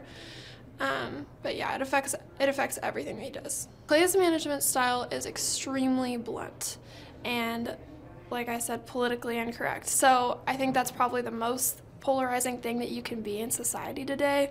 I mean, he just puts it out there and kind of just sees how you handle it. And that's either going to draw you in or send you running in the other direction. If you're about to meet Clay for the first time, all I would say is be yourself. He's really good at reading people. All the management here is really good at reading people. And so if you're trying to be something that you're not and you're disingenuous, they're going to pick up on that. I would describe Clay's personality as somewhat eccentric. He is very determined, he's consistent, he's hilarious, he's extremely hardworking, and he just loves to get things done. He's a grinder, and he really loves to see progress and success in his employees and in his clients. Since working with Clay, I have learned an enormous amount of business knowledge and life experience. I've learned more working for Clay than I did in the 4 years of going to a private university for business and entrepreneurship, if that tells you anything. And then life experience, just he's changed the way I've looked at relationships in my personal life. He's changed the way that I looked at goals myself, for setting for myself. He's changed a lot of things just in my personal life and in my business life. The kind of employees and teammates who really love working with Clay are people who love to get things done, who love to grind things out, who love to see the success in others, and who also love to have a bigger goal in mind, to work for something and for other people as well. So Clay has an enormous passion for helping business owners, and the best way I can describe this is he doesn't have to do Thrive 15 financially and just in his personal life. He doesn't have to have this business. He created this business because he has that passion, and he loves to see people succeed and to work for something and overcome things and see them do great in life and in their business. So Clay's management style can be polarizing, mainly because he demands a lot out of his employees. Because there's so much to get done and he does want to see success in all of his clients, there's a lot of behind the scenes work that everyone has to do on a daily basis. And that could mean being here at 5:30 in the morning or leaving at 9 at night. If you are very goal driven and like to get things done, then it would be perfect for you. So I've worked at a lot of different places, and it probably wouldn't be a good fit if you are the employee who likes to take long breaks in the bathroom, or who doesn't like to do anything while the manager is not in front of your site or there to keep you on track, or if you like to be on your cell phone all day, things like that, it probably wouldn't be a good fit for this company. The advice I would give to you if you were first meeting Clay was definitely be prepared. So bring a pen, bring a piece of paper or a notebook, and also do your research on Clay, Dr. Zellner, the companies that they've created. Have questions already for him, and just come with confidence and integrity, and you'll be fine. So one thing that's different about Clay is that he really loves spending time with his turkeys, his chickens, his cats, some unconventional animals that for most people.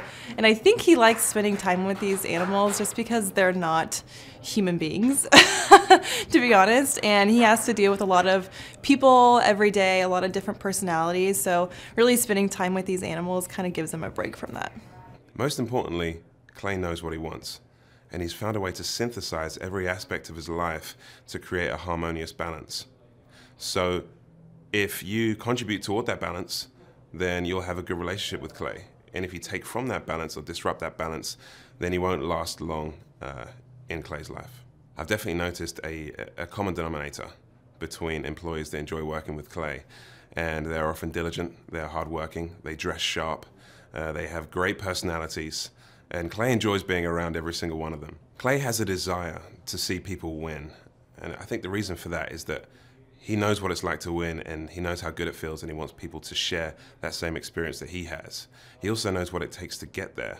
And so to share those concepts with people is a great passion of his, because he's not selfish and he doesn't want to keep winning just to himself. The kind of people that wouldn't enjoy working with Clay are people that are under the illusion that they know everything they need to know out of life and business and everything in between.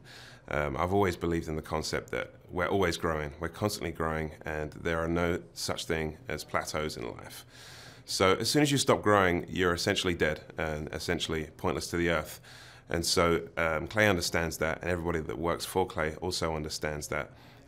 So the kind of people that don't enjoy working with Clay are people that don't want to grow, don't want to learn, and are most definitely not coachable. Clay really loves his turkey, his chicken, and his cats. And I was taking a lot of time thinking about why that might be. Now, there are two answers to this. First of all, there's a surface level answer, okay? Clay just loves animals. I mean, who doesn't love animals? But then there's a deeper answer to this. When you look at animals, animals do what they want. Take cats, for example. Have you ever tried to tell a cat to sit? Good luck with that. Well, it's the same thing with Clay. Clay does what he wants. Clay doesn't wear a suit. Clay wears a hoodie, he wears jeans, and he wears Adidas sneakers to work because he can. He's earned the right to do so. Just like a cat won't come and sit on your lap if you tell it to do so, you cannot tell Clay to wear a suit. And so he has something in common with these animals. And so he relates to the animals. And so that's why I think he loves spending time with his turkey, his chickens, and his cats. If you're preparing to meet Clay, first of all, I'd say make sure you're not late. You have to respect his time. Because as I said before, he's found a way to synthesize the aspects of his life to where his time is very efficient and very intentional. I would dress sharply, and I would come prepared to laugh because Clay is hilarious. I would also make sure that you bring something to make notes with, whether that's a pen, a pencil, a paintbrush, or a piece of chalk. Clay's passion for helping other business owners grow their business and be successful is very apparent. Everything from his radio show to the day-to-day coaching that he does with his clients. Because when he helps his clients win, that's, he's the best, so he's winning. It's just a white hot passion for helping people reach their goals. And it's really great to see somebody who's not always just trying to get the best for themselves, but help somebody else reach their goals. The type of people that would not like to work with Clay would be the people who call in sick all the time for a runny nose, somebody that is always going to look for an easy way out, shortcuts that just to make their life easier, somebody that's nefarious, anybody that's shady, because Clay's very transparent in everything that he does. So if that's not, you probably wouldn't like it. So if you don't know Clay, he is a very unique person.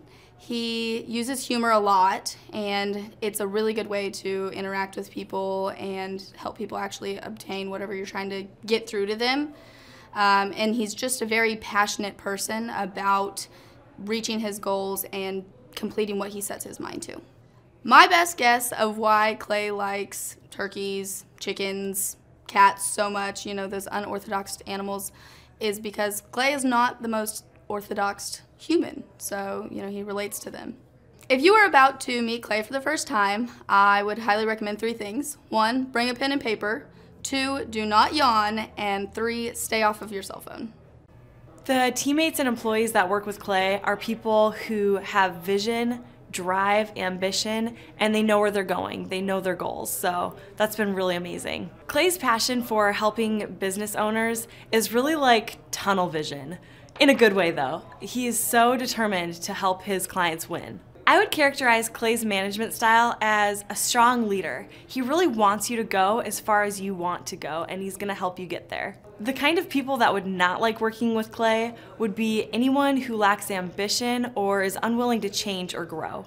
The advice that I would give to someone that's going to meet Clay for the first time would be come hungry, bring your A game, and be intentional about your questions and your time with him. I think that Clay likes his turkey, chickens, and cats so much because they genuinely make him happy.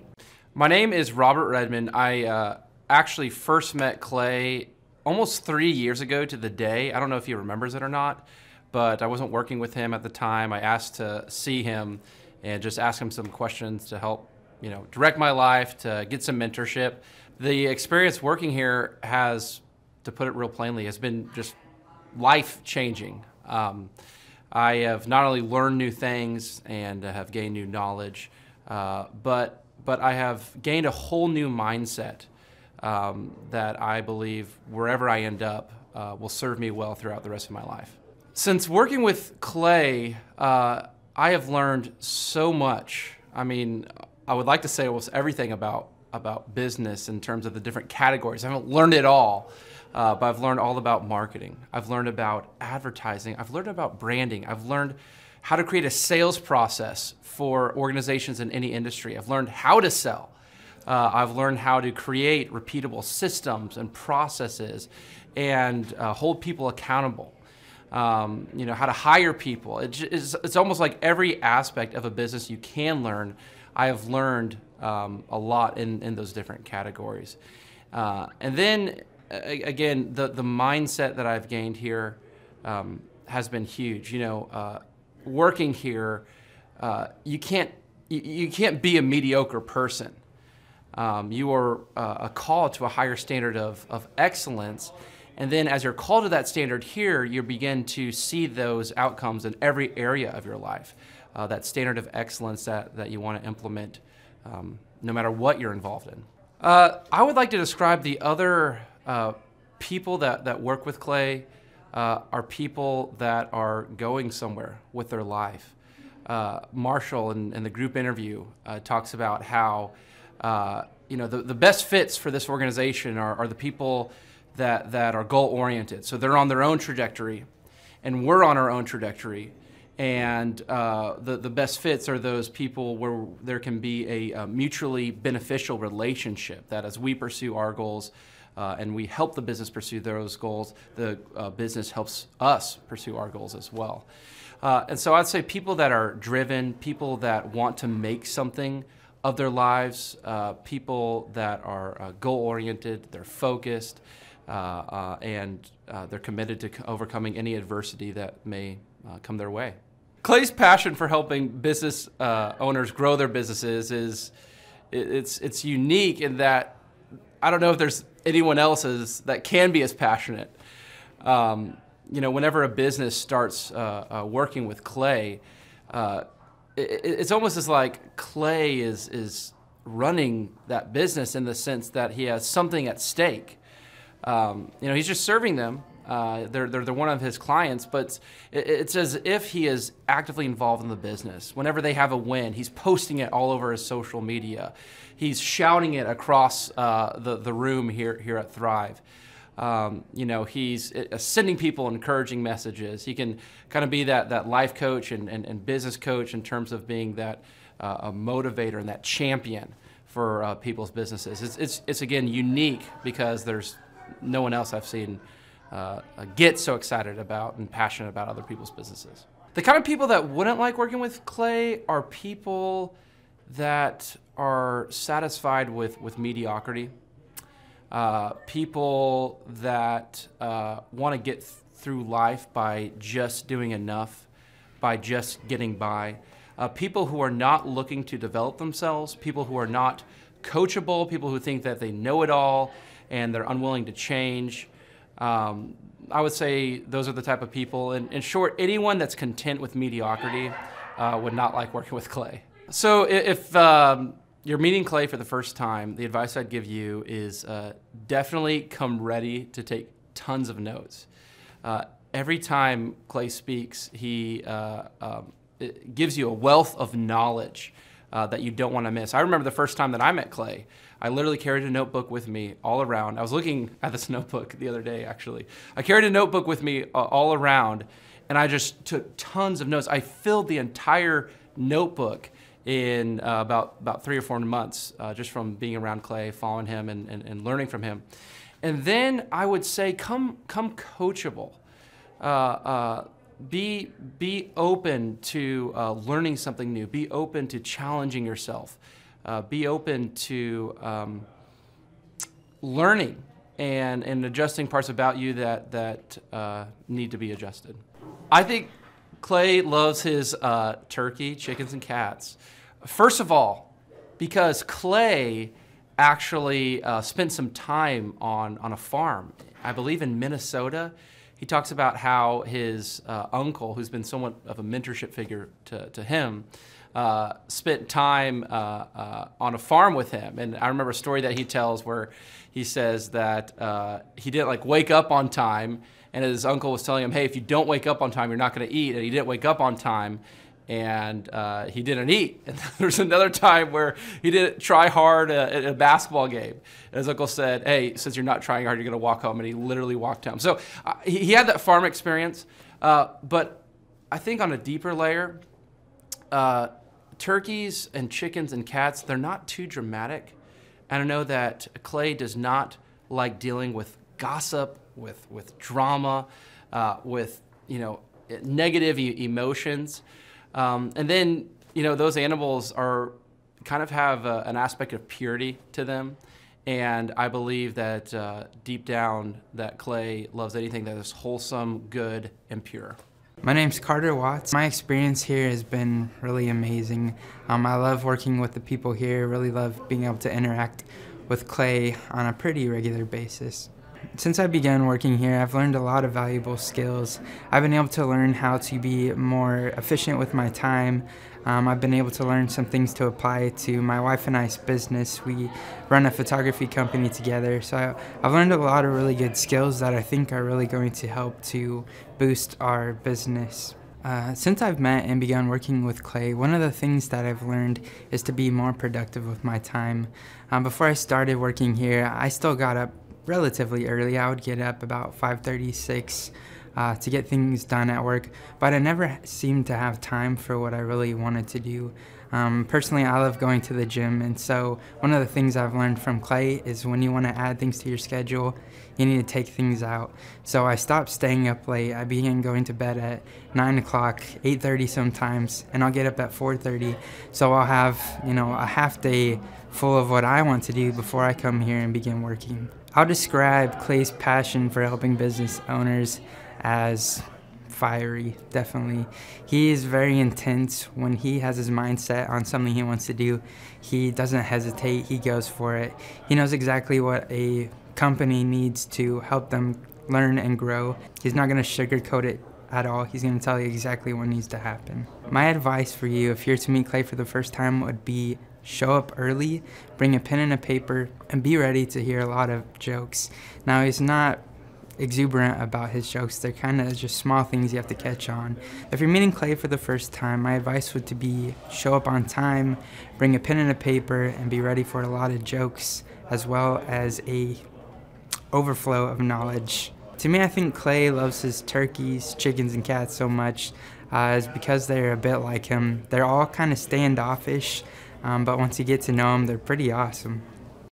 My name is Jason Beasley, and I have been with Elephant in the Room for 4 years now. Man, Elephant in the Room, how would I explain the experience Elephant in the Room provides? It provides an amazing work environment, but also just constant accountability. It's one of the few places I've ever worked where I come in feeling energized to go to work every day. I don't have a case of the Mondays because I know that no matter what day I have ahead of me, it's just going to be systemized, it's going to be accurate, and it's going to be action-packed. One of the things that makes Elephant in the Room unique as compared to other salons is the fact that they offer a full experience. So I get my haircut there all the time, but one of the cool things that always brings the guys back, and one of the reasons why we're so popular amongst guys, is the fact that we don't just get you in and out for a haircut. You have your regular stylist, there's awesome conversation, the overall experience is great from the shampoo to the style to all the add-ons. I've never worked at a place like that or had my haircut at a place quite like Elephant in the Room. The clientele at Elephant in the Room varies from like your everyday average Joe to your CEO. So one of the cool things about working the front desk at Elephant in the Room being a manager is you always have interesting conversation. You're going to talk to some guy about Star Wars. You're going to talk to some guy about Fortune 500 companies. It's just a blast. There's just so many varying different types of people that come through. The Monday morning all-staff meetings are kind of like a game show, if I had to describe it. We go in and there's always something super motivating, but Clay does a lot of call and response. So even if everybody else has a case on the Mondays, he doesn't allow us to. He'll make sure that he engages every single person, but there's just a lot of energy. Gives us a really awesome ability to reset at the beginning of every week and make sure that we're on our best game. Oh, I describe the training at Elephant in the Room as in-depth and intentional. I've worked at plenty of other places where they had training protocols that you do maybe one time, but here, whether it be the weekly meetings, the Monday meetings, or even individual training throughout the week, we make sure that our managers and our stylists are always growing. And I think it's really cool because a lot of places you just get like stagnant and you feel like you're stuck and you're never going to learn anything new. There's always an ability to learn something new and grow your skills within Elephant, so I love that. I learned at the Academy, Kings Point in New York, acta non verba. Watch what a person does, not what they say. Hi, I'm Aaron Antis with Shaw Homes. I first heard about Clay through a mortgage lender here in town who had told me what a great job he had been doing for them, and I actually noticed he was driving a Lamborghini all of a sudden, so I was willing to listen. In my career, I've sold a little over $800 million in real estate. So honestly, I thought I kind of knew everything about marketing and homes.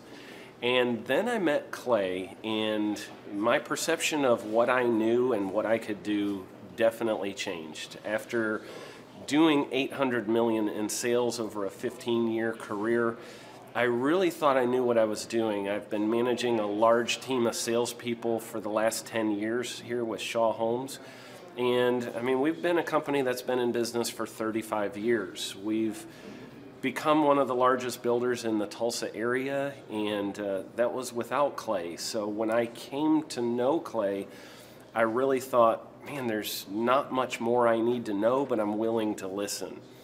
The interesting thing is our internet leads from our website has actually, in a 4-month period of time, has gone from somewhere around 10 to 15 leads in a month to 180 internet leads in a month. Just from the few things that he's shown us how to implement that I honestly probably never would have come up with on my own. So I got a lot of good things to say about the system that Clay put in place with us, and it's just been an incredible experience. I am very glad that we met and had the opportunity to work with Clay.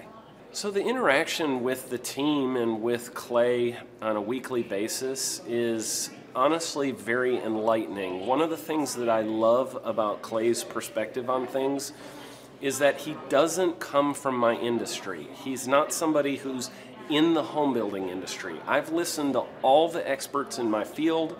Our company has paid for me to go to seminars, international builder shows, all kinds of places where I've had the opportunity to learn from the experts in my industry. But the thing that I found working with Clay is that he comes from such a broad spectrum of working with so many different types of businesses that he has a perspective that's difficult for me to gain because I get so entrenched in what I do, I'm not paying attention to what other leading industry experts are doing, and Clay really brings that perspective for me. It is very valuable time every week when I get that hour with him.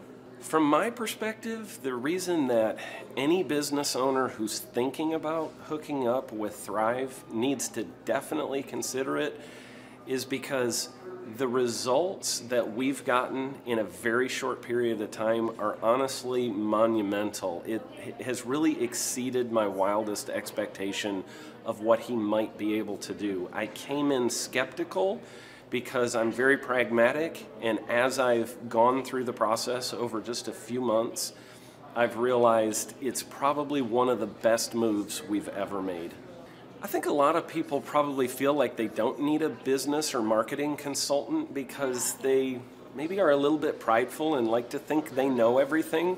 I know that's how I felt coming in. I mean, we're a big company that's definitely one of the largest in town. And so we kind of felt like we knew what we were doing. And I think for a lot of people, they let their ego get in the way of listening to somebody that might have a better or different perspective than theirs. I would just really encourage you, if you're thinking about working with Clay, I mean, the thing is, it's month to month. Go give it a try and see what happens. I think in the 35-year history of Shaw Homes, this is probably the best thing that's happened to us, and I know if you give them a shot, I think you'll feel the same way. I know for me, the thing I would have missed out on if I didn't work with Clay is I would have missed out on literally an 1,800% increase in our internet leads. Going from 10 a month to 180 a month, that would have been a huge financial decision to just decide not to give it a shot. I would absolutely recommend Clay Clark to anybody who's thinking about working with somebody in marketing. I would skip over anybody else you were thinking about, and I would go straight to Clay and his team. I guarantee you're not going to regret it, because we sure haven't. Hello, my name is Charles Kolaw with Kolaw Fitness. Today I want to tell you a little bit about Clay Clark and how I know Clay Clark. Clay Clark has been my business coach since 2017. He's helped us grow from 2 locations to now 6 locations. We're planning to do 7 locations in 7 years and then franchise. And Clay has done a great job of helping us navigate anything that has to do with like running the business, building the systems, the checklists, the workflows, the audits, how to navigate lease agreements, how to buy property, how to work with brokers and builders. This guy is just amazing. He's this kind of guy has worked in every single industry. He's written books with like Lee Cockrell, head of Disney, with the 40,000 cast members. He's friends with like Mike Lindell. He does Reawaken America tours, where he does these tours all across the country where 10,000 or more people show up to some of these tours. On the day-to-day, he does anywhere from about 160 companies. He's at the top. He has a team of business coaches, videographers, and graphic designers and web developers, and they run 160 companies every single week. So think of this guy with a team of business coaches running 160 companies. So in the weekly, he's running 160 companies. Every 6 to 8 weeks, he's doing Reawaken America tours. Every 6 to 8 weeks, he's also doing business conferences where 200 people show up, and he teaches people a 13-step proven system that he's done and worked with billionaires, helping them grow their companies. So I've seen guys from startups go from startup to being multimillionaires, teaching people how to get time freedom and financial freedom through the system. Critical thinking, document creation, putting it into organizing everything in their head to building into a franchisable, scalable business. Like one of his businesses has like 500 franchises. That's just one of the companies or brands that he works with. So amazing guy. Elon Musk kind of like smart guy. He kind of comes off sometimes as socially awkward, but he's so brilliant, and he's taught me so much. When I say that, like Clay is like, he doesn't care what people think when you're talking to him. He cares about where you're going in your life and where he can get you to go. And that's what I like most about him. He's like a good coach. A coach isn't just making you feel good all the time. A coach is actually helping you get to the best you. And Clay has been an amazing business coach. Through the course of that, we became friends. I was really most impressed with him is when I was shadowing him one time. We went into a business deal and listened to it. I got to shadow and listen to it. And when we walked out, I knew that he could make millions on the deal. And they were super excited about working with him. And he told me, he's like, I'm not going to touch it. I'm going to turn it down, because he knew it was going to harm the common good of people in the long run. And the guy's integrity just really wowed me. It brought tears to my eyes to see that this guy, his highest desire was to do what's right.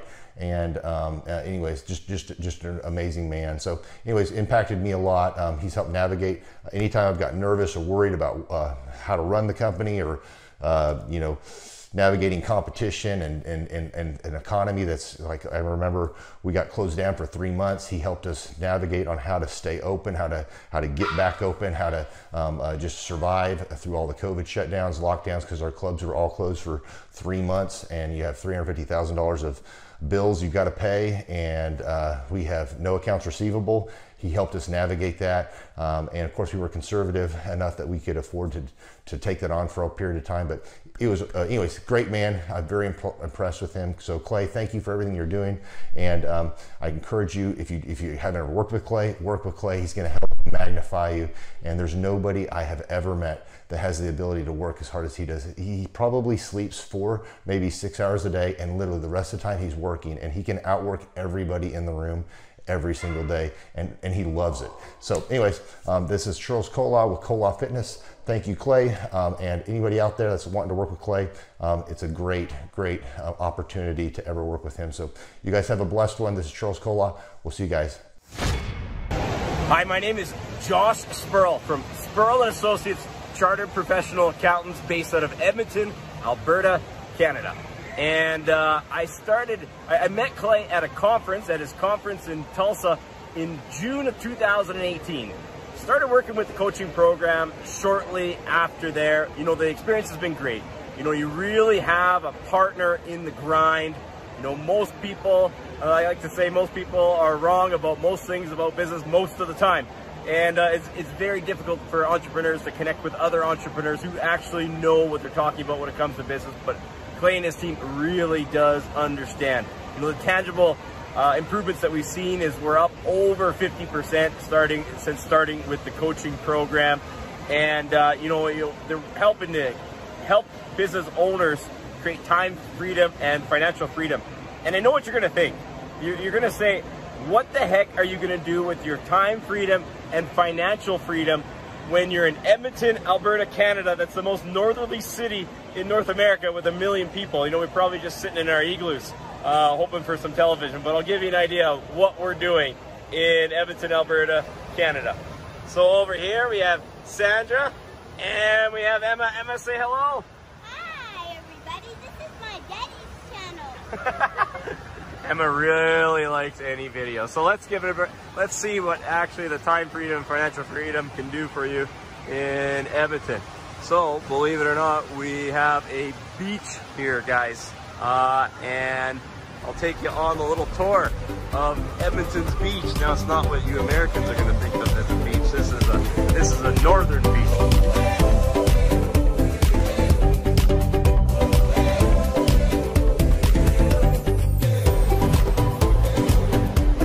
Got a really cool slide here. I don't know if you can see this purple slide. This purple slide that you're looking at here does a full loop-to-loop. It knocks you completely upside down when you go into it. See if I can get the right angle here. You know, that does not appear physically possible, but it really is going to knock you upside down. Went on it last time, and here is the Edmonton beach. This is a northern beach. You guys out in Tulsa. You Americans think you have all the beaches here, but here is the northern beach, complete with waves. We got 30-degree weather inside here. Oh, sorry, 30. That's 90 for you guys over there. I gotta do the translation, the math in my head. And we even got a zip line that we can ride down here. And this is what we're doing with our time freedom and financial freedom in Edmonton, Alberta, Canada. Thanks to the Thrive Time team. Thanks very much, guys. I learned at the Academy, Kings Point in New York, Acta non verba. Watch what a person does, not what they say. The number of new customers that we've had is up 411% over last year. We are Jared and Jennifer Johnson. We own Platinum Pest and Lawn and are located in Owasso, Oklahoma. And we have been working with Thrive for business coaching for almost a year now. Yeah. So what we want to do is we want to share some wins with you guys that we've had by working with Thrive. First of all, we're on the top page of Google now. Okay. I just want to let you know what type of accomplishment this is. Our competition, Orkin, Terminix, they're both $1.3 billion companies. They both have 2,000 to 3,000 pages of content attached to their website. So to basically go from virtually non-existent on Google to up on the top page is really saying something. But that's come by being diligent to the systems that Thrive has, by being consistent and diligent on doing podcasts and staying on top of those podcasts to really help with getting up on with their listing and our ranking there with Google. And also we've been trying to get Google reviews, asking our customers for reviews. And now we're the highest rated and most reviewed pest and lawn company in the Tulsa area. And that's really helped with our conversion rate. And the number of new customers that we've had is up 411% over last year. Wait, say that again. How much are we up? 411%. Okay, so 411% we're up with our new customers. Amazing. Right. So not only do we have more customers calling in, we're able to close those deals at a much higher rate than we were before. Right now our closing rate is about 85%, and that's largely due to, first of all, like our Google reviews that we've gotten people really see that our customers are happy, but also we have a script that we follow. And so when customers call in, they get all the information that they need. That script has been refined time and time again. It wasn't a one and done deal.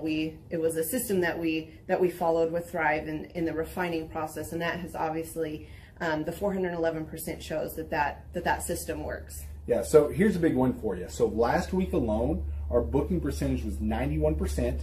We actually booked more deals, more new customers last year than we did the first 5 months. Or I'm sorry, we booked more deals last week than we did the first 5 months of last year from before we worked with Thrive. So again, we booked more deals last week than the first 5 months of last year. And it's incredible. But the reason why we have that success is by implementing the systems that Thrive has taught us and helped us out with. So. Some of those systems that we've implemented are group interviews. That way we've really been able to come up with a really great team. We've created and implemented checklists. That way everything gets done and it gets done right. It creates accountability. We're able to make sure that everything gets done properly, both out in the field and also in our office. And also doing the podcast, like Jared had mentioned, that has really, really contributed to our success. But that, like I said, the diligence and consistency in doing those and that system has really, really been a big blessing in our lives. And also, it's really shown that we've gotten the success from following those systems. Yeah. So before working with Thrive, we were basically stuck. Really no new growth with our business. And we were in a rut, and we didn't know. The last 3 years, our customer base had pretty much stayed the same. We weren't shrinking, but we weren't really growing either. Yeah, and so we didn't really know where to go, what to do, how to get out of this rut that we're in. But Thrive helped us with that. They implemented those systems. They taught us those systems. They taught us the knowledge that we needed in order to succeed. Now it's been a grind. Absolutely, it's been a grind this last year. But we're getting those fruits from that hard work and the diligent effort that we're able to put into it. So again, we were in a rut. Thrive helped us get out of that rut. And if you're thinking about working with Thrive, quit thinking about it and just do it. Do the action, and you'll get the results. It will take hard work and discipline, but that's what it's going to take in order to really succeed. So we just want to give a big shout out to Thrive, a big thank you out there to Thrive. We wouldn't be where we're at now without their help. Whoa. Good morning, good morning, good morning. Robert Kiyosaki, the Rich Dad Radio Show. Today I'm broadcasting from Phoenix, Arizona, not Scottsdale, Arizona. They're close, but they're completely different worlds. And we have a special guest today. Definition of intelligence is if you agree with me, you're intelligent. And so this gentleman is very intelligent. I've done this show before also, but very seldom do you find somebody who lines up on all counts. And it's a Mr. Clay Clark. He's a friend of a good friend, Eric Trump. On today's show, Rabbi Daniel Lapin explains why people that practice the Jewish faith are so disproportionately financially successful. while sharing the secrets of financial success. As you know, the book was spurred by a question I was constantly being asked by good people, people who didn't have a molecule of bigotry in their entire bodies. But people said to me, why is it that Jews are so disproportionately good with money? On today's show, Rabbi Daniel Lapin explains why, in the original Hebrew language, the words work and worship meant the same thing. This might be the most important and powerful point we're talking about today, which is that the word for worshiping the Lord is exactly the same as the word for doing your work for 6 days a week. He explains both the power and the principle of the sixth-day work week. He explains why the original Hebrew language intentionally did not include a word for the English term fair. He explains why the original Hebrew language intentionally decided not to have a word for retirement. We think of retirement in Hebrew as obscene. He explains why money should be viewed as a certificate of appreciation. He explains why that in order to get rich, you must sell the customer something that they want, not something that you want. He explains why being a good person will not necessarily guarantee you financial success. He explains practical steps to increase your personal earnings, and why nobody can become successful when involved in selling something that they believe to be morally reprehensible. And he explains why doing what you love will not guarantee you massive amounts of wealth and much, much more. Money only works because of faith. And this is one of the reasons that the planet has never produced an atheistic regime with a healthy economy. Never happened. Ladies and gentlemen, this show could be the most profound episode of the Thrive Time show that we've ever recorded. Grab a pen and a pad and get ready to enter into the lab in the dojo of Mojo about how to create wealth with Daniel Rabbi Lapin. Some shows don't need a celebrity narrator to introduce the show, but this show does. 2 men, 8 kids, co-created by 2 different women, 13 multi-million-dollar businesses. Ladies and gentlemen, welcome to the Thrive Time Show. Now, 3, 2, 1, here we go! Started from the bottom, now we here. Started from the bottom, and we'll show you how to get here. Started from the bottom, now we here. Started from the bottom, now we here. Started from the bottom, now we here. Started from the bottom, now we'll show you. Yes, yes, yes, and yes. Thrive Nation, on today's show, we are interviewing the best-selling author, the best-selling financial expert and author, Rabbi Daniel Lapin. And if you've ever been out there seeking financial wisdom, financial advice based upon biblical truth, this show is the show for you. Rabbi Lapin, welcome onto the show, and how are you, sir? I couldn't be any better, thank you, Clay. Delighted to be together with you and to share some time with your wonderful audience. Well, I would like to start by asking you what the term rabbi means. It merely means a teacher with a specialty in ancient Jewish wisdom's insights into the Bible. Now, I know that you have had a ton of success as an author, and you've really developed a career that spans decades, but could you share with us where you grew up and what life was like growing up? Certainly. I was a terrible child, and I grew up in the home of a very famous and distinguished rabbi and his wife. This was in Johannesburg, South Africa. And when I was about 10 years old, the parents were rightfully worried that I was turning into a completely barefoot savage. Wow. And so they sent me to boarding school in England. And I went to school there and gradually became civilized, but it took quite a while. What is it like going to a school like that? It was shocking. It was shocking to me because it was a school way beyond the standards I was accustomed to. So it took a little while for me to find my feet and to become accepted. I had to work at it, and it taught me a great deal. It really did. But, I was 10 years old. What did I know? Rabbi Daniel, when did you decide that you wanted to become a rabbi? Never. Never? My father was a rabbi, my grandfather, my great-grandfather, and so I grew up knowing beyond any shadow of a doubt that of all the careers in the whole world, the one thing I really would never, ever be was a rabbi.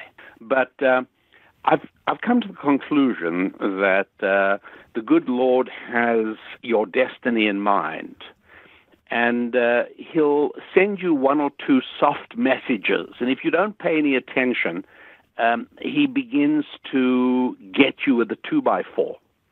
And eventually he whacks you hard enough that you do start paying attention. So I actually became an engineer. I worked for Royal Dutch Philips, the Philips, not Royal Dutch, the Philips Electronics Company, designing communication equipment, and I thought that was what I wanted to do. I certainly did not want to replicate the career path of my family, but as I said, the good Lord has plans, and you can ignore them for a certain amount of time, but eventually you say, you know, this hurts too much. Maybe I better just do what I'm expected to do. Your book, Thou Shalt Prosper, is just filled with so many nuggets of knowledge that they really don't teach in college. So many profound ideas that are Well, on the life-changing. contrary, they teach the opposite very often in college. They do. As you know, the book was spurred by a question I was constantly being asked by good people, people who didn't have a molecule of bigotry in their entire bodies. But people said to me, why is it that Jews are so disproportionately good with money? Right. And I realized that this was a question worth answering. And I even thought to myself, you know, I'm going to be absolutely honest about it. I'm going to spend as long as it takes to research this. And if it turns out that Jews are good with money because they routinely rip everyone else off, well, then I'm going to know the truth. But it turned out not to be the case. There are bad apples in every bunch, and no more or less with Jews. Was it that it's Jewish genes, that the Cossacks killed all the poor Jews, leaving the rich ones available to reproduce? But if that were true, it would need to show a money gene in Jewish sperm, which just doesn't exist. And we also see that in common with other groups, they're very often in Jewish families. After several generations, wealth is dissipated, not created. So I had to really probe, and finally and eventually, after it was a good few years, nearly 7 years, it became apparent to me that the inevitable conclusion, which shocked me, I hadn't expected that, was that embedded in the Bible, embedded in the Torah, structured within the intricacies of the Hebrew language and 2,000 years of carefully communicated ancient Jewish wisdom, with thousands of tips and tools and techniques and specific strategies for how money works and how to be good with it. And I decided to condense that into a book called Thou Shalt Prosper, the 10 Commandments for Making Money. And the publishers said it was much too big. They needed to, it was a good few years, nearly 7 years, it became apparent to me that the inevitable conclusion, which shocked me, I hadn't expected that, was that embedded in the Bible, embedded in the Torah, structured within the intricacies of the Hebrew language and 2,000 years of carefully communicated ancient Jewish wisdom, with thousands of tips and tools and techniques and specific strategies for how money works and how to be good with it. To begin with, this book and our work was about how do you increase your revenue? How do you make more money than you are now making? And that was what the work was all about. How did you go from your early career to becoming a rabbi and a financial teacher from a biblical perspective? How did you make that jump? What was the transition like? Well, I was forced. in spite of the fact that I thought I wanted to become an engineer. And I was forced, before I could even go to school for engineering, I first of all had to go to Bible school, and I had to become ordained as a rabbi. And my father said, look, I don't care if you don't practice as a rabbi, but I want you to be able to. And I didn't understand it at the time, but obviously today I'm enormously grateful that he insisted. Now, Tim Redmond has been a client of mine for years, and now we work together on different business ventures, and he was actually my boss. When I was 19 years old, I landed an internship at tax and accounting software, and he was my boss. And I'm telling you, this guy quotes you all the time. It's almost like he's a paid advocate of you, like he's a paid, like a sales guy. No, it's not that at all. He loves you. Tim really gets it. Tim has studied this material. He and I have worked together on numerous occasions, and we've spent hours and hours and hours studying this material and researching and working on it together. So he really gets it, and that's really all it is. Well, Tim, this is the thing. Tim pulls me aside. I don't remember what year it was, but he pulls me aside and he says, hey, the Hebrew language was God's original language. And that original language, the Hebrew language, does not have a word for retirement. And I'm going, what? And maybe I'm losing something in translation there. Could you explain the Hebrew language, and does it have a phrase for retirement? What's that all about? Sure.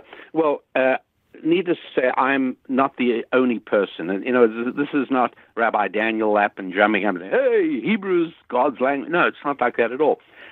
Many learned people, people who developed the Oxford English Dictionary, understood it.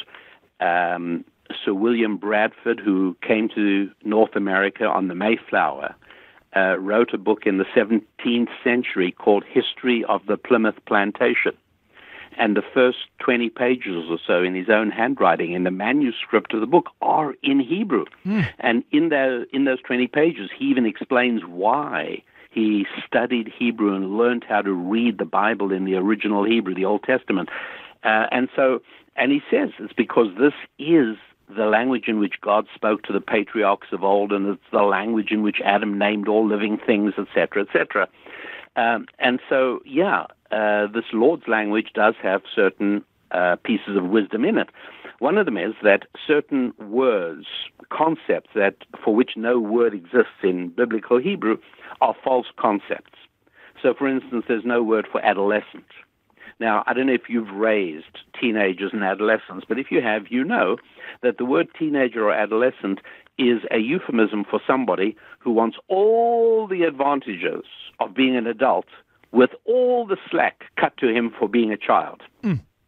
Doesn't work like that in the real world. You got to make up your mind. And that's how I raise my children. I'm not interested in your chronological age. I'm interested in your behavior. You can either behave in a way that says you're an adult, or you can behave in a way that says you're a child. Those are the only two choices, and we will treat you accordingly. There's no word in Hebrew for hero. Why is that? Well, what is the most common usage of the word hero? Oh, he's my hero, or who is your hero? That's what you hear all the time. Right. The word doesn't exist. It's a false concept because God doesn't want me to be anybody else but me. He doesn't want me to strive to be like my hero, whoever that is. He wants me to strive to be what he has decided is my destiny. And it's terribly important, particularly in our financial success, in the development of our business personality, that we don't try and replicate somebody we admire, but that we use the information and we use the inspiration in order to develop and grow and ultimately achieve our own destiny. And so retirement is another word that doesn't exist. Why is that? Well, it all flows from a really important principle early in the book, Thou Shalt Prosper. And this is fundamental to the disproportionate financial success enjoyed by the people of Israel. And that is that, look, nobody can ever succeed, no decent person can ever succeed at any activity that deep in their hearts they believe to be morally reprehensible. And so, if if you're a decent person and you're working in sales, but you believe that your merchandise is shoddy and overpriced, you'll fail. You can't sell it because your heart's not in it.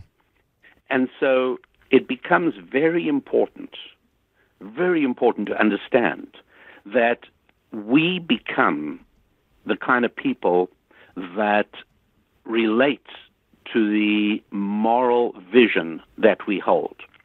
And so if you believe that making money is essentially taking money, if you believe that profit is essentially plunder, then you'll never be very good at making money because you have moral qualms about it, thinking that you're taking. And by the way, many people are like this. You know, the babysitter we had working for us Saturday night 3 weeks ago, I noticed when we came home and I wanted to pay her, I said, "How much do we owe you?" And her eyes went down to the carpet and her toes started tracing patterns. She was uncomfortable to say, "You owe me $40," because she felt she was taking my money. And so I had to explain to her, I said, "Look, we want to pay you. We want to pay you what you ask for. And if it's too much, we won't use you again. If it's right, we want to be able to use you again. So please don't be shy about saying how much you want. You're not taking anything from us. You gave us an evening out."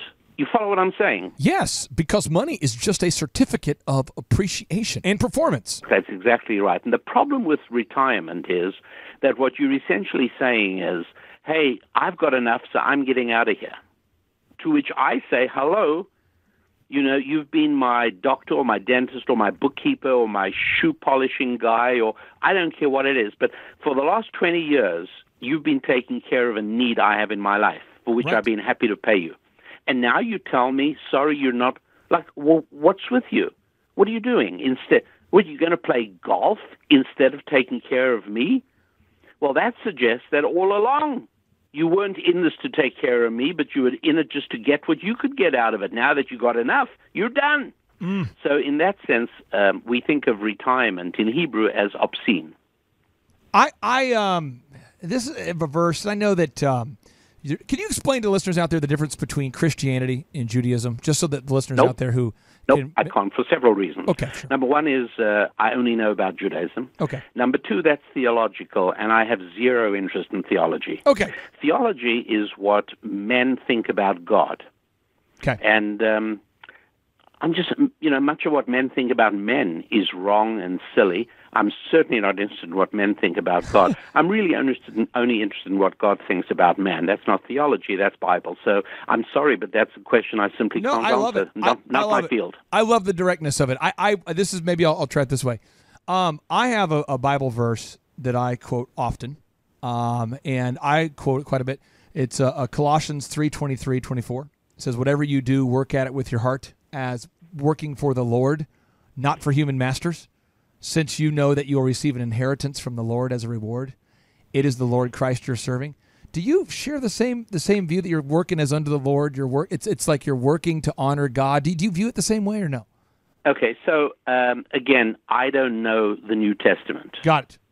But I know the Hebrew Scriptures very well. Yes. And a crucial aspect of this, and I think this is exactly goes exactly to this important point you're making, and that is that in the Hebrews. Okay, let's look at this real quick. Yeah. In the book of Genesis, God put man in the Garden of Eden to work it. Right. Right. And we also know that in chapter 20 of Exodus, we got the Ten Commandments, and in the Ten Commandments, in commandment number 4, it says, 6 days shall you do all your work. So here we got two verses having to do with work. God put Adam in the Garden of Eden to work it, and 6 days you must do all your work.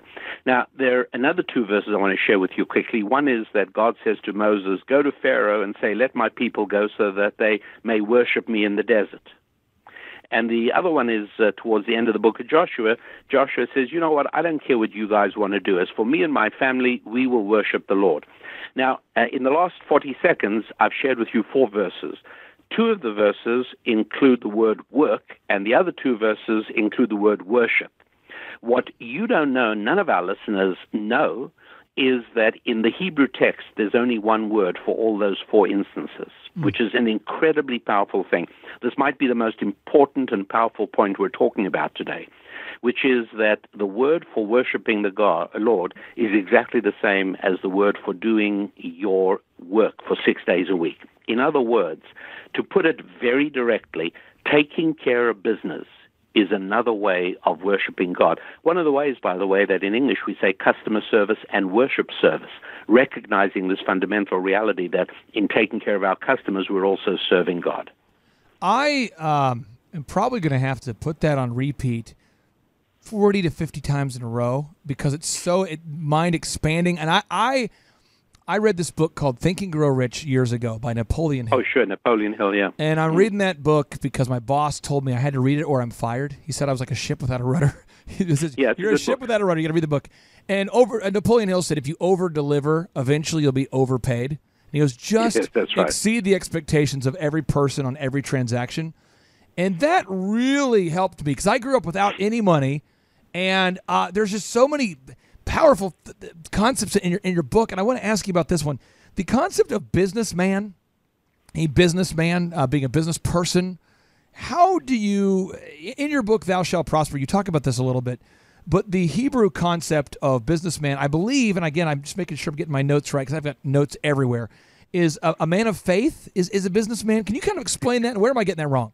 Sure. No, you got that exactly right, that in Hebrew, the word for a business professional is also a person of faith.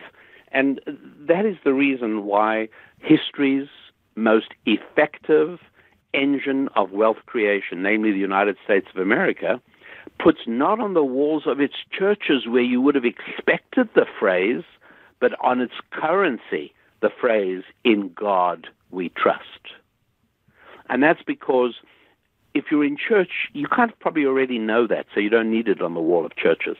But what you need to know is that money only works because of faith. And this is one of the reasons that the planet has never produced an atheistic regime with a healthy economy. Never happened. And the most religious, the most Bible-centric country on earth, which is the United States of America, is also the engine of greatest prosperity. I'll go further than that and point out that in the 1,000 years, from the year 900 to the year 1900, no indigenous capital market ever grew in a non-Christian country. You know, so today we have stock markets in Accra, and we have stock markets in Hong Kong and Singapore, and we've got stock markets all over the place. But originally, the stock market grew in London and Amsterdam. Essentially, the idea of pooling capital, which is the heart of faith, only grew in Christian Bible-based countries. And, and I mean, one only has to look at the most prominent and revered structures in every European city, like Notre Dame Cathedral in Paris, and you'll find the Christian origins of the wealth building of Western civilization. And Rabbi Daniel, I just want to, and I'm not going to get into a religious debate with you at all. I just want to make sure the listeners out there, because there's somebody out there who, doesn't understand. With Judaism, you really have a deep knowledge of the Old Testament. Is that correct for anybody out there who's unclear in their mind of? Yes, it is. And it's also important for everyone to understand. I'm not saying you have to be Jewish to succeed with this book. I'm not saying you have to be of the Jewish faith in any way whatsoever in order to benefit from the strategies of ancient Jewish wisdom that I share in Thou Shalt Prosper. That is right. And I don't want anybody out there to discount that, because I just want to make sure we kind of understand where you're coming from and your background there. Now, you rewrite in your book, this is highlighted and circled, and I have to apologize for the desecration of this book. But in your book, you wrote... On the contrary, I'm thrilled to hear it. You wrote, take out a dollar bill and look at it. Now pat yourself on your back, because you're looking at a certificate of performance. Rabbi, can you break that down? Sure. Look, let me give you an example. And by the way, this is really important, this point you're bringing up, because if we don't understand money, we cannot get it. I'm probably one of the worst fishermen in the world, but I like fishing for salmon in the cold waters of British Columbia off the west coast of Canada. And something I learned a long time ago is that the best money I'm going to spend is not on my gear, but it's on the guide, because somebody who really knows the fish will help me catch them. I can have the most expensive rod and reel, but if I don't know fish, if I don't know salmon specifically, I'm not going to catch them. And I really didn't until I twigged onto this fact that, hey, I can hire a guide. And all of a sudden, I looked like a good fisherman. Right. In the same way, money's like that as well. If you don't get it, if you don't understand it, it's simply not going to work. And so, for instance, in the book, we cover the whole question of physical and spiritual. What's the difference? And by the way, spiritual doesn't mean godly or holy or religious. Spiritual just means something you cannot measure in a laboratory. And I explain why you've got to be able to understand the essential spirituality of money. And part of that is that, look, imagine, let's say my job is a roofer, and I was planning on taking my kids, fishing or whatever, and all of a sudden I get a call from somebody who says, hey, you're the roofer? I say, yep.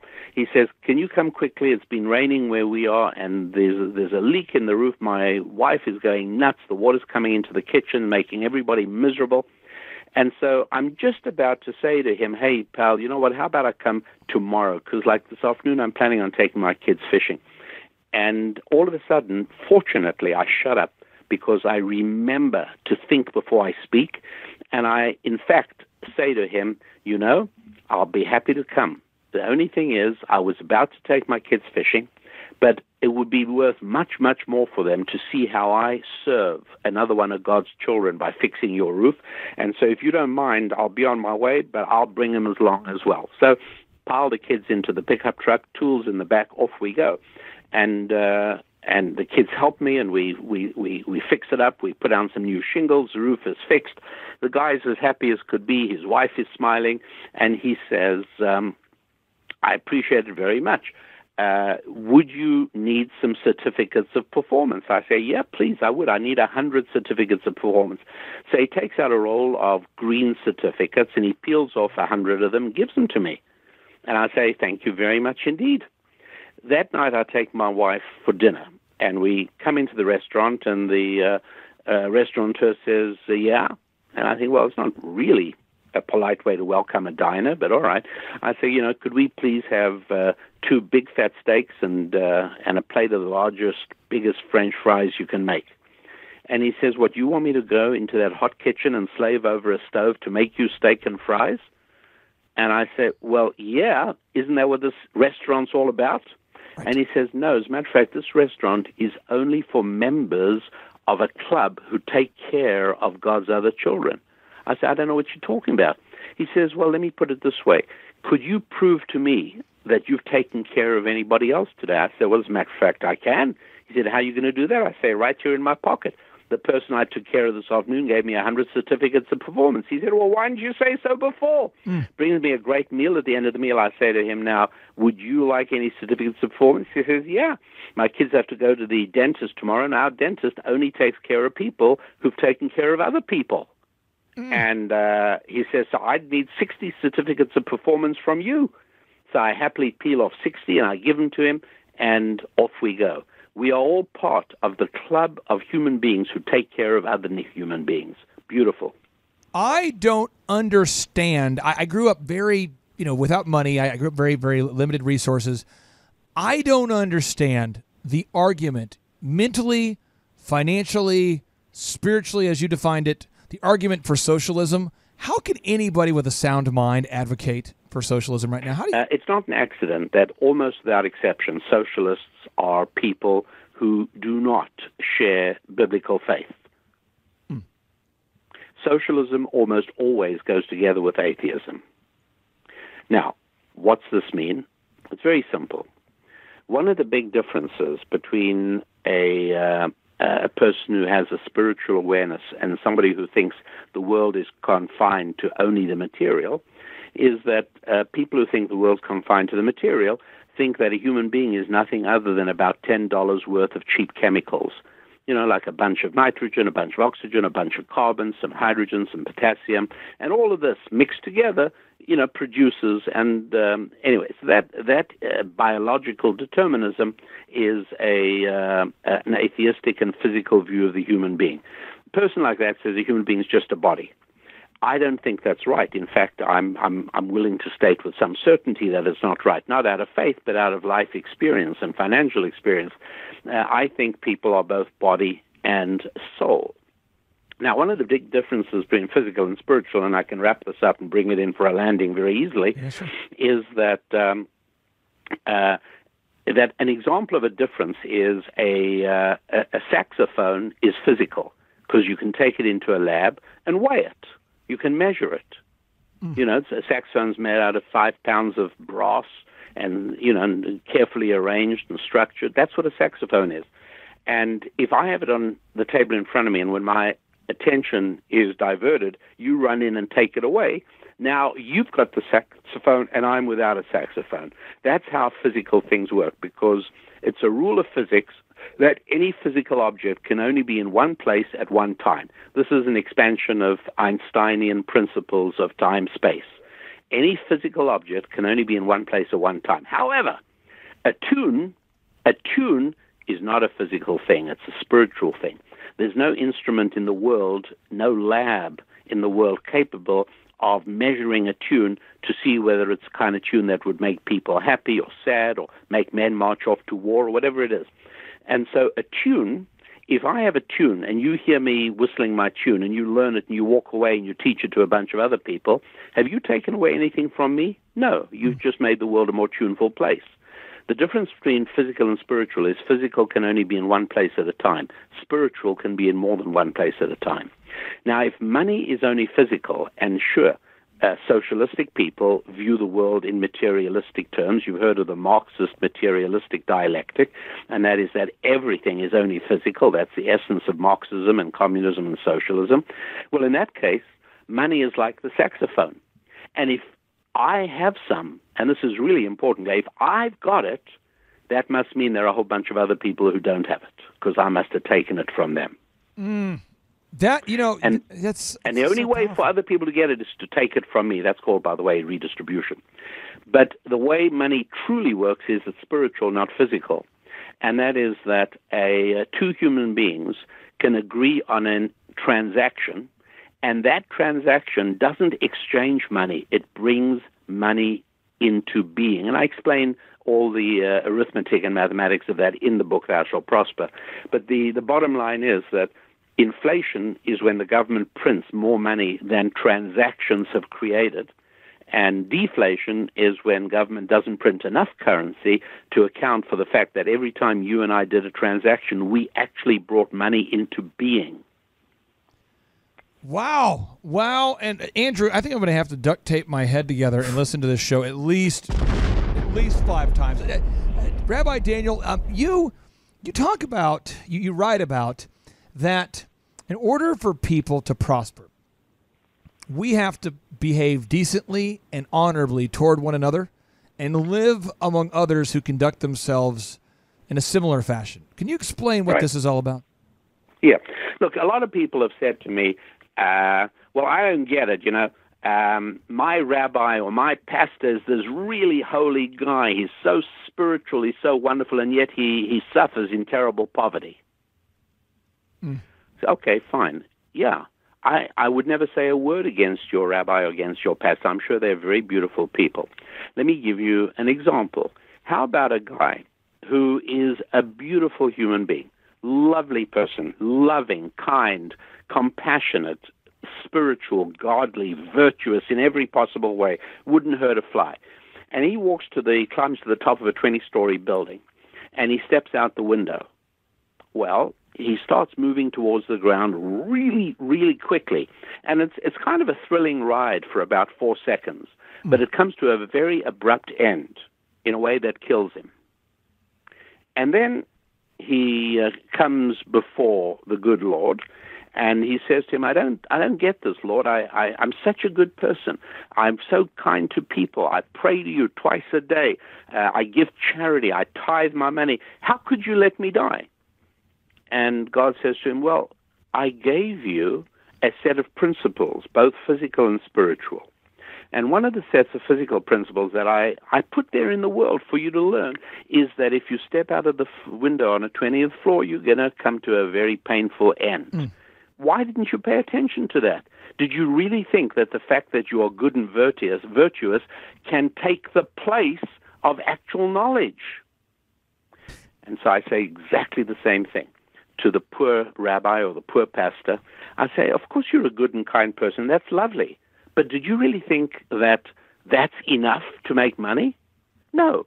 God wants you to have certain information, which, by the way, is why the Old Testament is filled with financial data.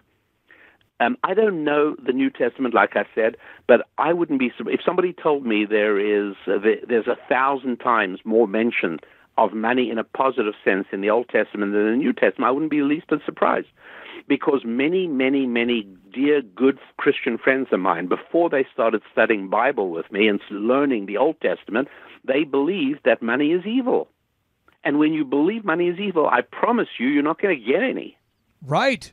Yeah, And so the Old Testament teaches these principles about not stepping out of the 20th floor window. In other words, it's not enough to be a good person.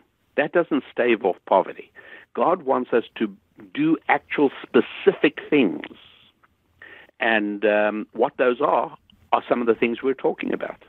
You talk about, you write about the idea that in order to be a successful person, you can't promise more than you're going to deliver. You have to actually promise less than you're going to deliver. Can you You've got to over deliver always, yes. Now, you talked about how businesses that don't do something valuable for others do not survive and should not survive. Profit is a way to measure how useful a business is. This doesn't ever change. I'd love to have you share more about that. Sure. So there is somebody in New Zealand that I'm coaching at the moment, business coaching. And here's how our engagement began.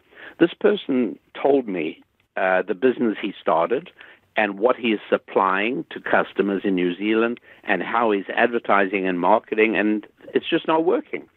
And I said to him, what made you decide to sell this particular thing at the particular price you're selling it at? And he said, I just believe deep in my heart that it's what people need and that I'm providing a real value. And so I said to him, look, part of ancient Jewish wisdom is that I am sometimes going to help you collide with reality. And like any other collision, a collision with reality can be very painful. And I'm going to tell you that we don't really care about what you believe. That's not the point.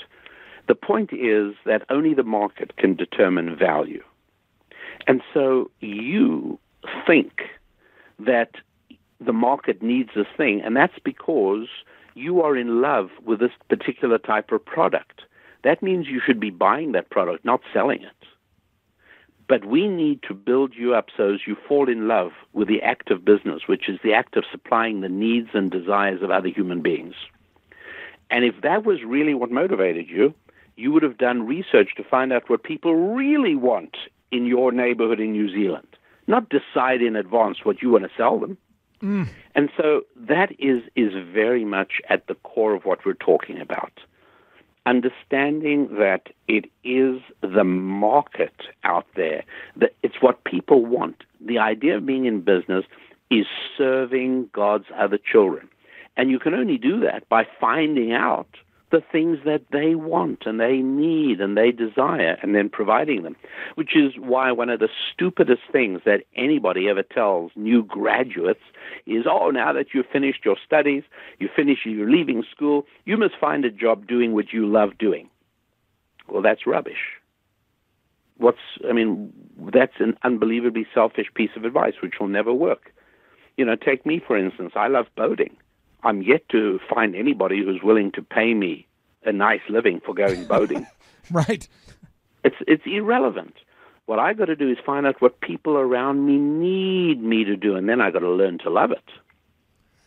You are just a man who is filled with so much wisdom, and I just think everybody should go out there and pick up Thou Shalt Prosper. There's just so many great concepts in there, and I wanted to seek your wisdom on two more questions there, Rabbi Daniel. Yes, of course. What are the most costly and harmful habits that you see stopping most people from having success or growth or profitability with their business or their lives?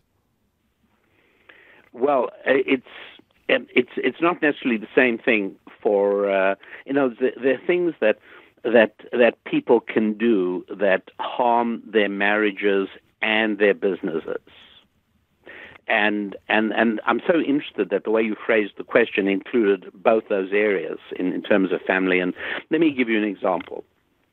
One of the most fundamental principles of a sexual relationship is that it has to be between two people.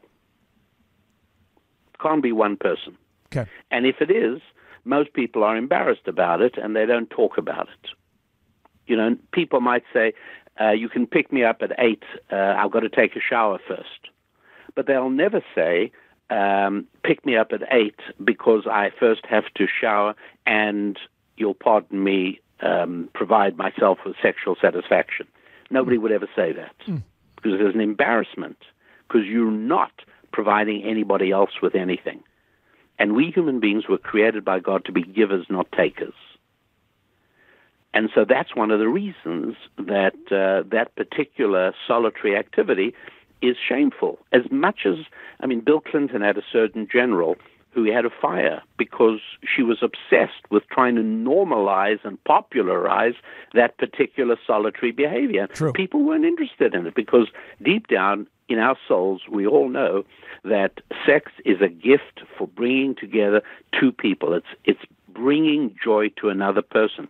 And that's particularly important, particularly to a man. It's not a case of seeking self-satisfaction. It's providing somebody else. Now, if you fail to grasp that, you're just not going to be very good at marriage. Exactly the same thing is true for business. And that is, you have to be obsessively preoccupied with fulfilling the needs of another person. That couldn't be more fundamental and basic. It's not about you, it's about the other person. And so in both those areas, both family and marriage, both family and business, the idea is learning to find the thrill in bringing pleasure, satisfaction, joy, and enthusiasm to another human being. So that's absolutely fundamental. And it's very, very interesting that you can buy books on how to build a boat. You can buy books on how to build an airplane in your basement. You can buy books on how to build a log cabin. And in all of those cases, those things you build are going to work just fine. They really are.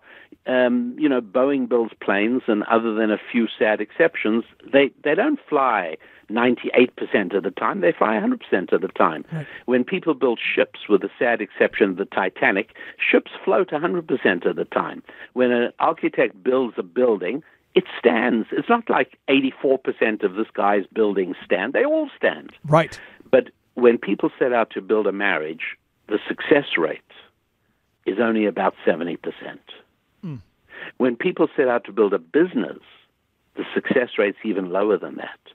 So why is it that it's so easy to build a building or a ship or an airplane?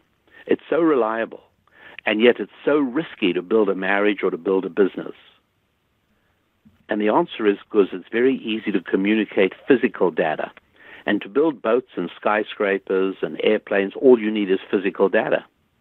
It's not hard. But marriage and business both involve spiritual data. And without that spiritual data, your chances are very low. Rabbi Daniel, and I don't want you to take this as an offensive question. You are not Bill Gates. You're not Oprah. You're not Steve Jobs. You're not. So for somebody out there who's wrestling with this idea of what makes him qualified to give me That's financial a advice? terrific question, and I not only don't take offense, but I admire you for being direct enough to ask the question. Look, the answer is really very, very simple, and if I may say, without sounding obnoxious, it's a very important point, and that is, look, Bill Gates. Bill Gates would be probably a more entertaining interview. And people who heard you interviewing Bill Gates would probably talk about it for the next 3 weeks. Oh, wow, I heard Bill Gates interview. Because he's a celebrity and he's one of the wealthiest guys in the world. And this is remarkable. However, with all humility, I'm more useful than Bill Gates. Bill Gates is very, very helpful in terms of making money as long as your father is a very prominent and well-connected national attorney, and as long as your mother is on the board of directors of IBM, and as long as you dropped out of a prestigious university at the cusp of the computer revolution. If all of those things apply to you, Bill Gates is more useful to you than I am. Got it. But if you dropped Bill Gates into Wichita, Kansas, with $100 in his pocket, and you dropped any student of mine into Wichita, Kansas, with $100 in his pocket, I am almost 100% willing to guarantee that at the end of the first month, my student will have a whole lot more success than Bill Gates will. And I'm willing to guarantee that at the end of a year, Bill Gates will be knocking on doors asking for help, and my student will be well on the road to a fortune. That's the difference. And the same thing applies to Bezos or Donald Trump. They are all very specific people. Bezos, by the way, might be a slight exception because he did start a business from absolutely nothing. So he may well be a bit different. But what I bring is history's most effective longitudinal study of hundreds of thousands of ordinary men and women, Jewish men and women, of all colors and all sizes and all shapes and all backgrounds, all of whom succeeded financially beyond your wildest dreams. There are people who started huge businesses in America, like CVS Pharmacy and Commodore Computers and Chappelle Construction, that was started by people who came out of World War II with their families destroyed, with their backgrounds destroyed, with their wealth destroyed. They came as broken, penniless people. And they became giants of commerce. They became multimillionaires. Using what? Using the principles of ancient Jewish wisdom. Rabbi Daniel, thank you so much for investing the time in our listeners. I personally will be listening to this show multiple times. One, because I go through and edit every show, so I will definitely listen to it once.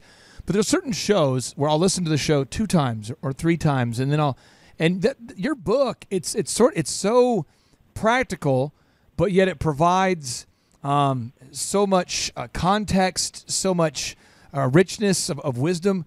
If you had to recommend one of your books to the listeners out there, is there a certain book you'd recommend? And then I'll let you get back to doing what you do.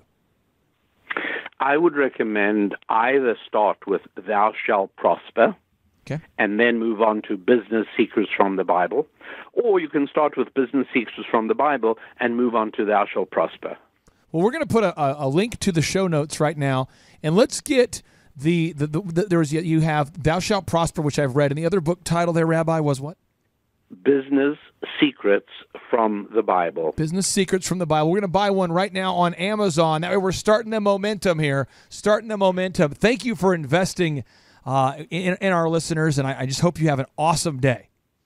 Thank you very much indeed. It's been an honor to be with you, and I wish success and prosperity to everybody listening in. In 1938, the Fair Labor Standards Act was passed, created, and put into law.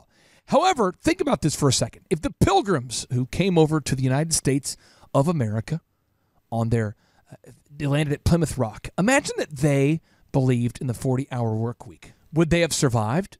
No. Okay, let's look at the 40-hour work week from a secular perspective.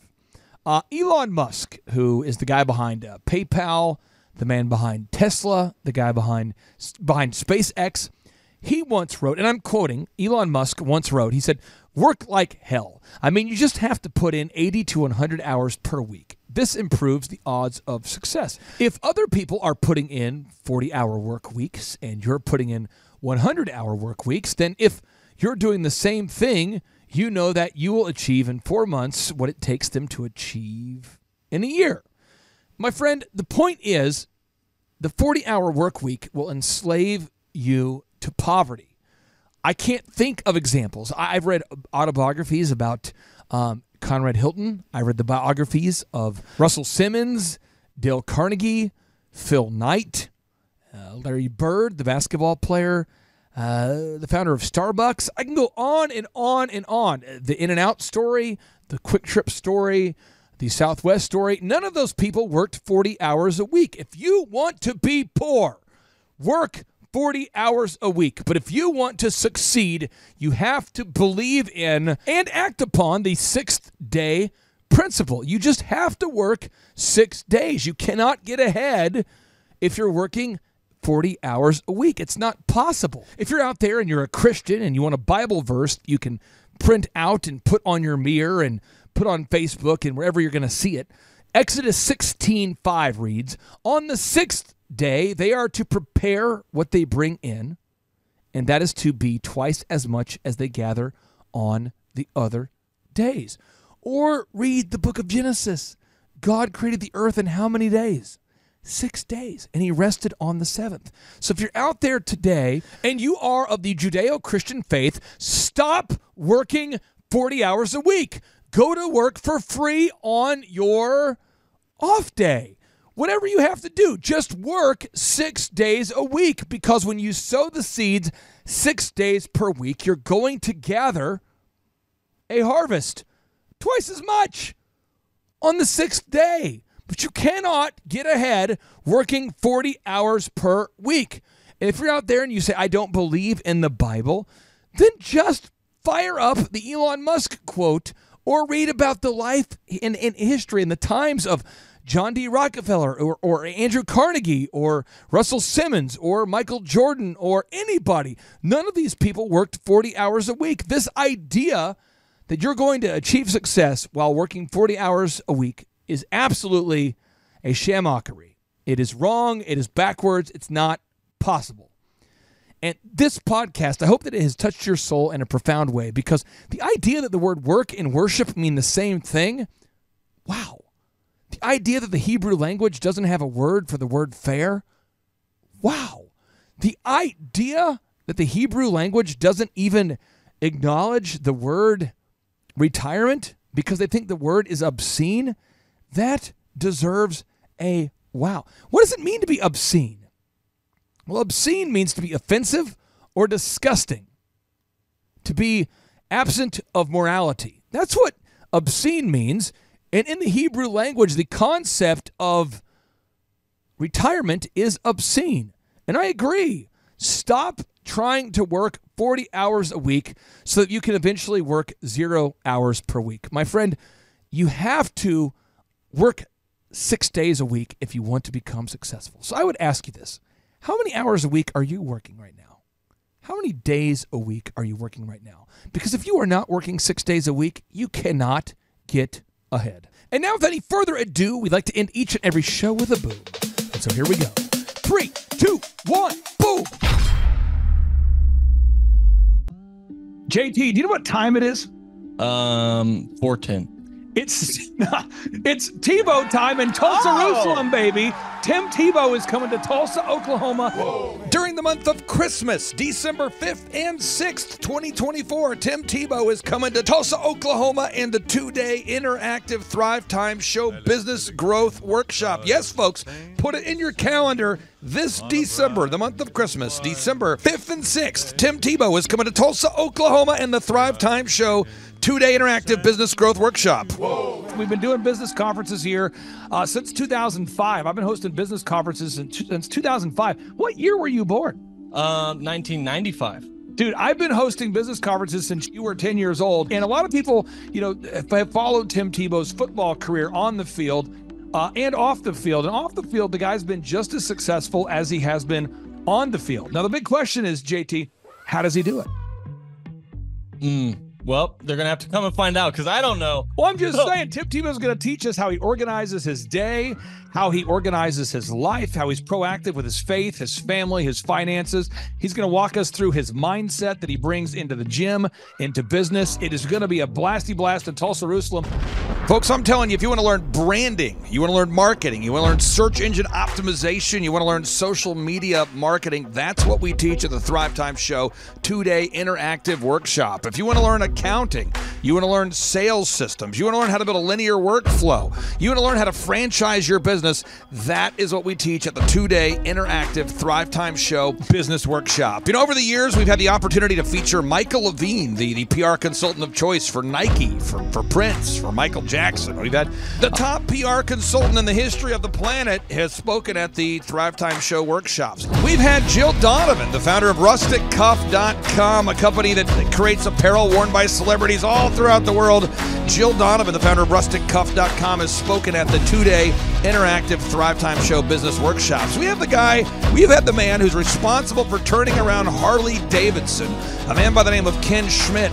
He has spoken at the Thrive Time Show 2-day interactive business workshops. Folks, I'm telling you, these events are going to teach you what you need to know to start and grow a successful business. And the way we price the events, the way we do these events, is you can pay $250 for a ticket or whatever price that you can afford. What? Yes, we've designed these events to be affordable for you, and we want to see you live and in person at the 2-day interactive December 5th and 6th Thrive Time Show Business Workshop. Everything that you need to succeed will be taught at the 2-day interactive Thrive Time Show Business Workshop, December 5th and 6th in Tulsa, Oklahoma. And the way we do these events is we teach for 30 minutes, and then we open it up for a question and answer session so that wonderful people like you can have your questions answered. Yes, we teach for 30 minutes, and then we open it up for a 15-minute question and answer session. It's interactive. It's 2 days. It's in Tulsa, Oklahoma. We've been doing these events since 2005, and I'm telling you, folks, it's going to blow your mind. Yes, ladies and gentlemen, the Thrive Time Show 2-day interactive business workshop is America's highest rated and most reviewed business workshop. See the thousands of video testimonials from real people just like you who've been able to build multi-million-dollar companies. Watch those testimonials today at thrivetimeshow.com. Simply by clicking on the testimonials button right there at thrivetimeshow.com, you're going to see thousands of people just like you who've been able to go from just surviving to thriving. Whoa. Each and every day, we're going to add more and more speakers to this all-star lineup, but I encourage everybody out there today, get those tickets today. Go to thrivetimeshow.com. Again, that's thrivetimeshow.com. And some people might be saying, well, how do I do it? What do I do? How does it work? You just go to thrivetimeshow.com. Let's go there now. We're feeling the flow. We're going to thrivetimeshow.com. Again, you just go to thrivetimeshow.com. You click on the business conferences button, and you click on the request tickets button right there. The way I do our conferences is we tell people it's $250 to get a ticket. Yep. Or whatever price that you can afford. And the reason why I do that is I grew up without money. JT, you're in the process of building a super successful company. Did you start out with $1 million in the bank account? No, I did not. Nope, did not get any loans, nothing like that. Did not get an inheritance from parents or anything like that. I had to work for it, and I'm super grateful. I came to a business conference. That's actually how I met you, met Peter Taunton. I met all these people. So if you're out there today and you want to come to our workshop, again, you just got to go to thrivetimeshow.com. You might say, well, who's speaking? We already covered that. You might say, where's it going to be? It's going to be in Tulsa, Jerusalem, Oklahoma. And someone says, Tulsa, Jerusalem. I'm really trying to rebrand Tulsa as Tulsa, Jerusalem, sort of like the Jerusalem of America. But if you type in Thrive Time Show and Jinx, you can get a sneak peek or a look at our office facility. This is what it looks like. This is where you're headed. It's going to be a blasty blast. You can look inside, see the facility. We're going to have hundreds of entrepreneurs here. It is going to be packed. Now, for this particular event, folks, the seating is always limited because my facility isn't a limitless Convention Center. You're coming to my actual home office, and so it's going to be packed. Who? You. You're going to come. Who? You. I'm talking to you. You can just get your tickets right now at thrivetimeshow.com. And again, you can name your price. We tell people it's $250 or whatever price you can afford. And we do have some select VIP tickets, which gives you an access to meet some of the speakers and those sorts of things. And those tickets are $500. It's a 2-day interactive business workshop, over 20 hours of business training. We're going to give you a copy of my newest book, The Millionaire's Guide to Becoming Sustainably Rich. You're going to leave with a workbook. You're going to leave with everything you need to know to start and grow a super successful company. It's practical, it's actionable, and it's Tebow time right here in Tulsa, Jerusalem. Get those tickets today at thrivetimeshow.com. Again, that's thrivetimeshow.com. Hello, I'm Michael Levine, and I'm talking to you right now from the center of Hollywood, California, where I have represented over the last 35 years 58 Academy Award winners, 34 Grammy Award winners, 43 New York Times bestsellers. I've represented a lot of major stars, and I've worked with a lot of major companies. And I think I've learned a few things about what makes them work and what makes them not work. Now, why would a man living in Hollywood, California, in the beautiful sunny weather of LA, come to Tulsa? Because last year I did it, and it was damn exciting. Clay Clark has put together an exceptional presentation, really life-changing, and I'm looking forward to seeing you then. I'm Michael Levine. I'll see you in Tulsa.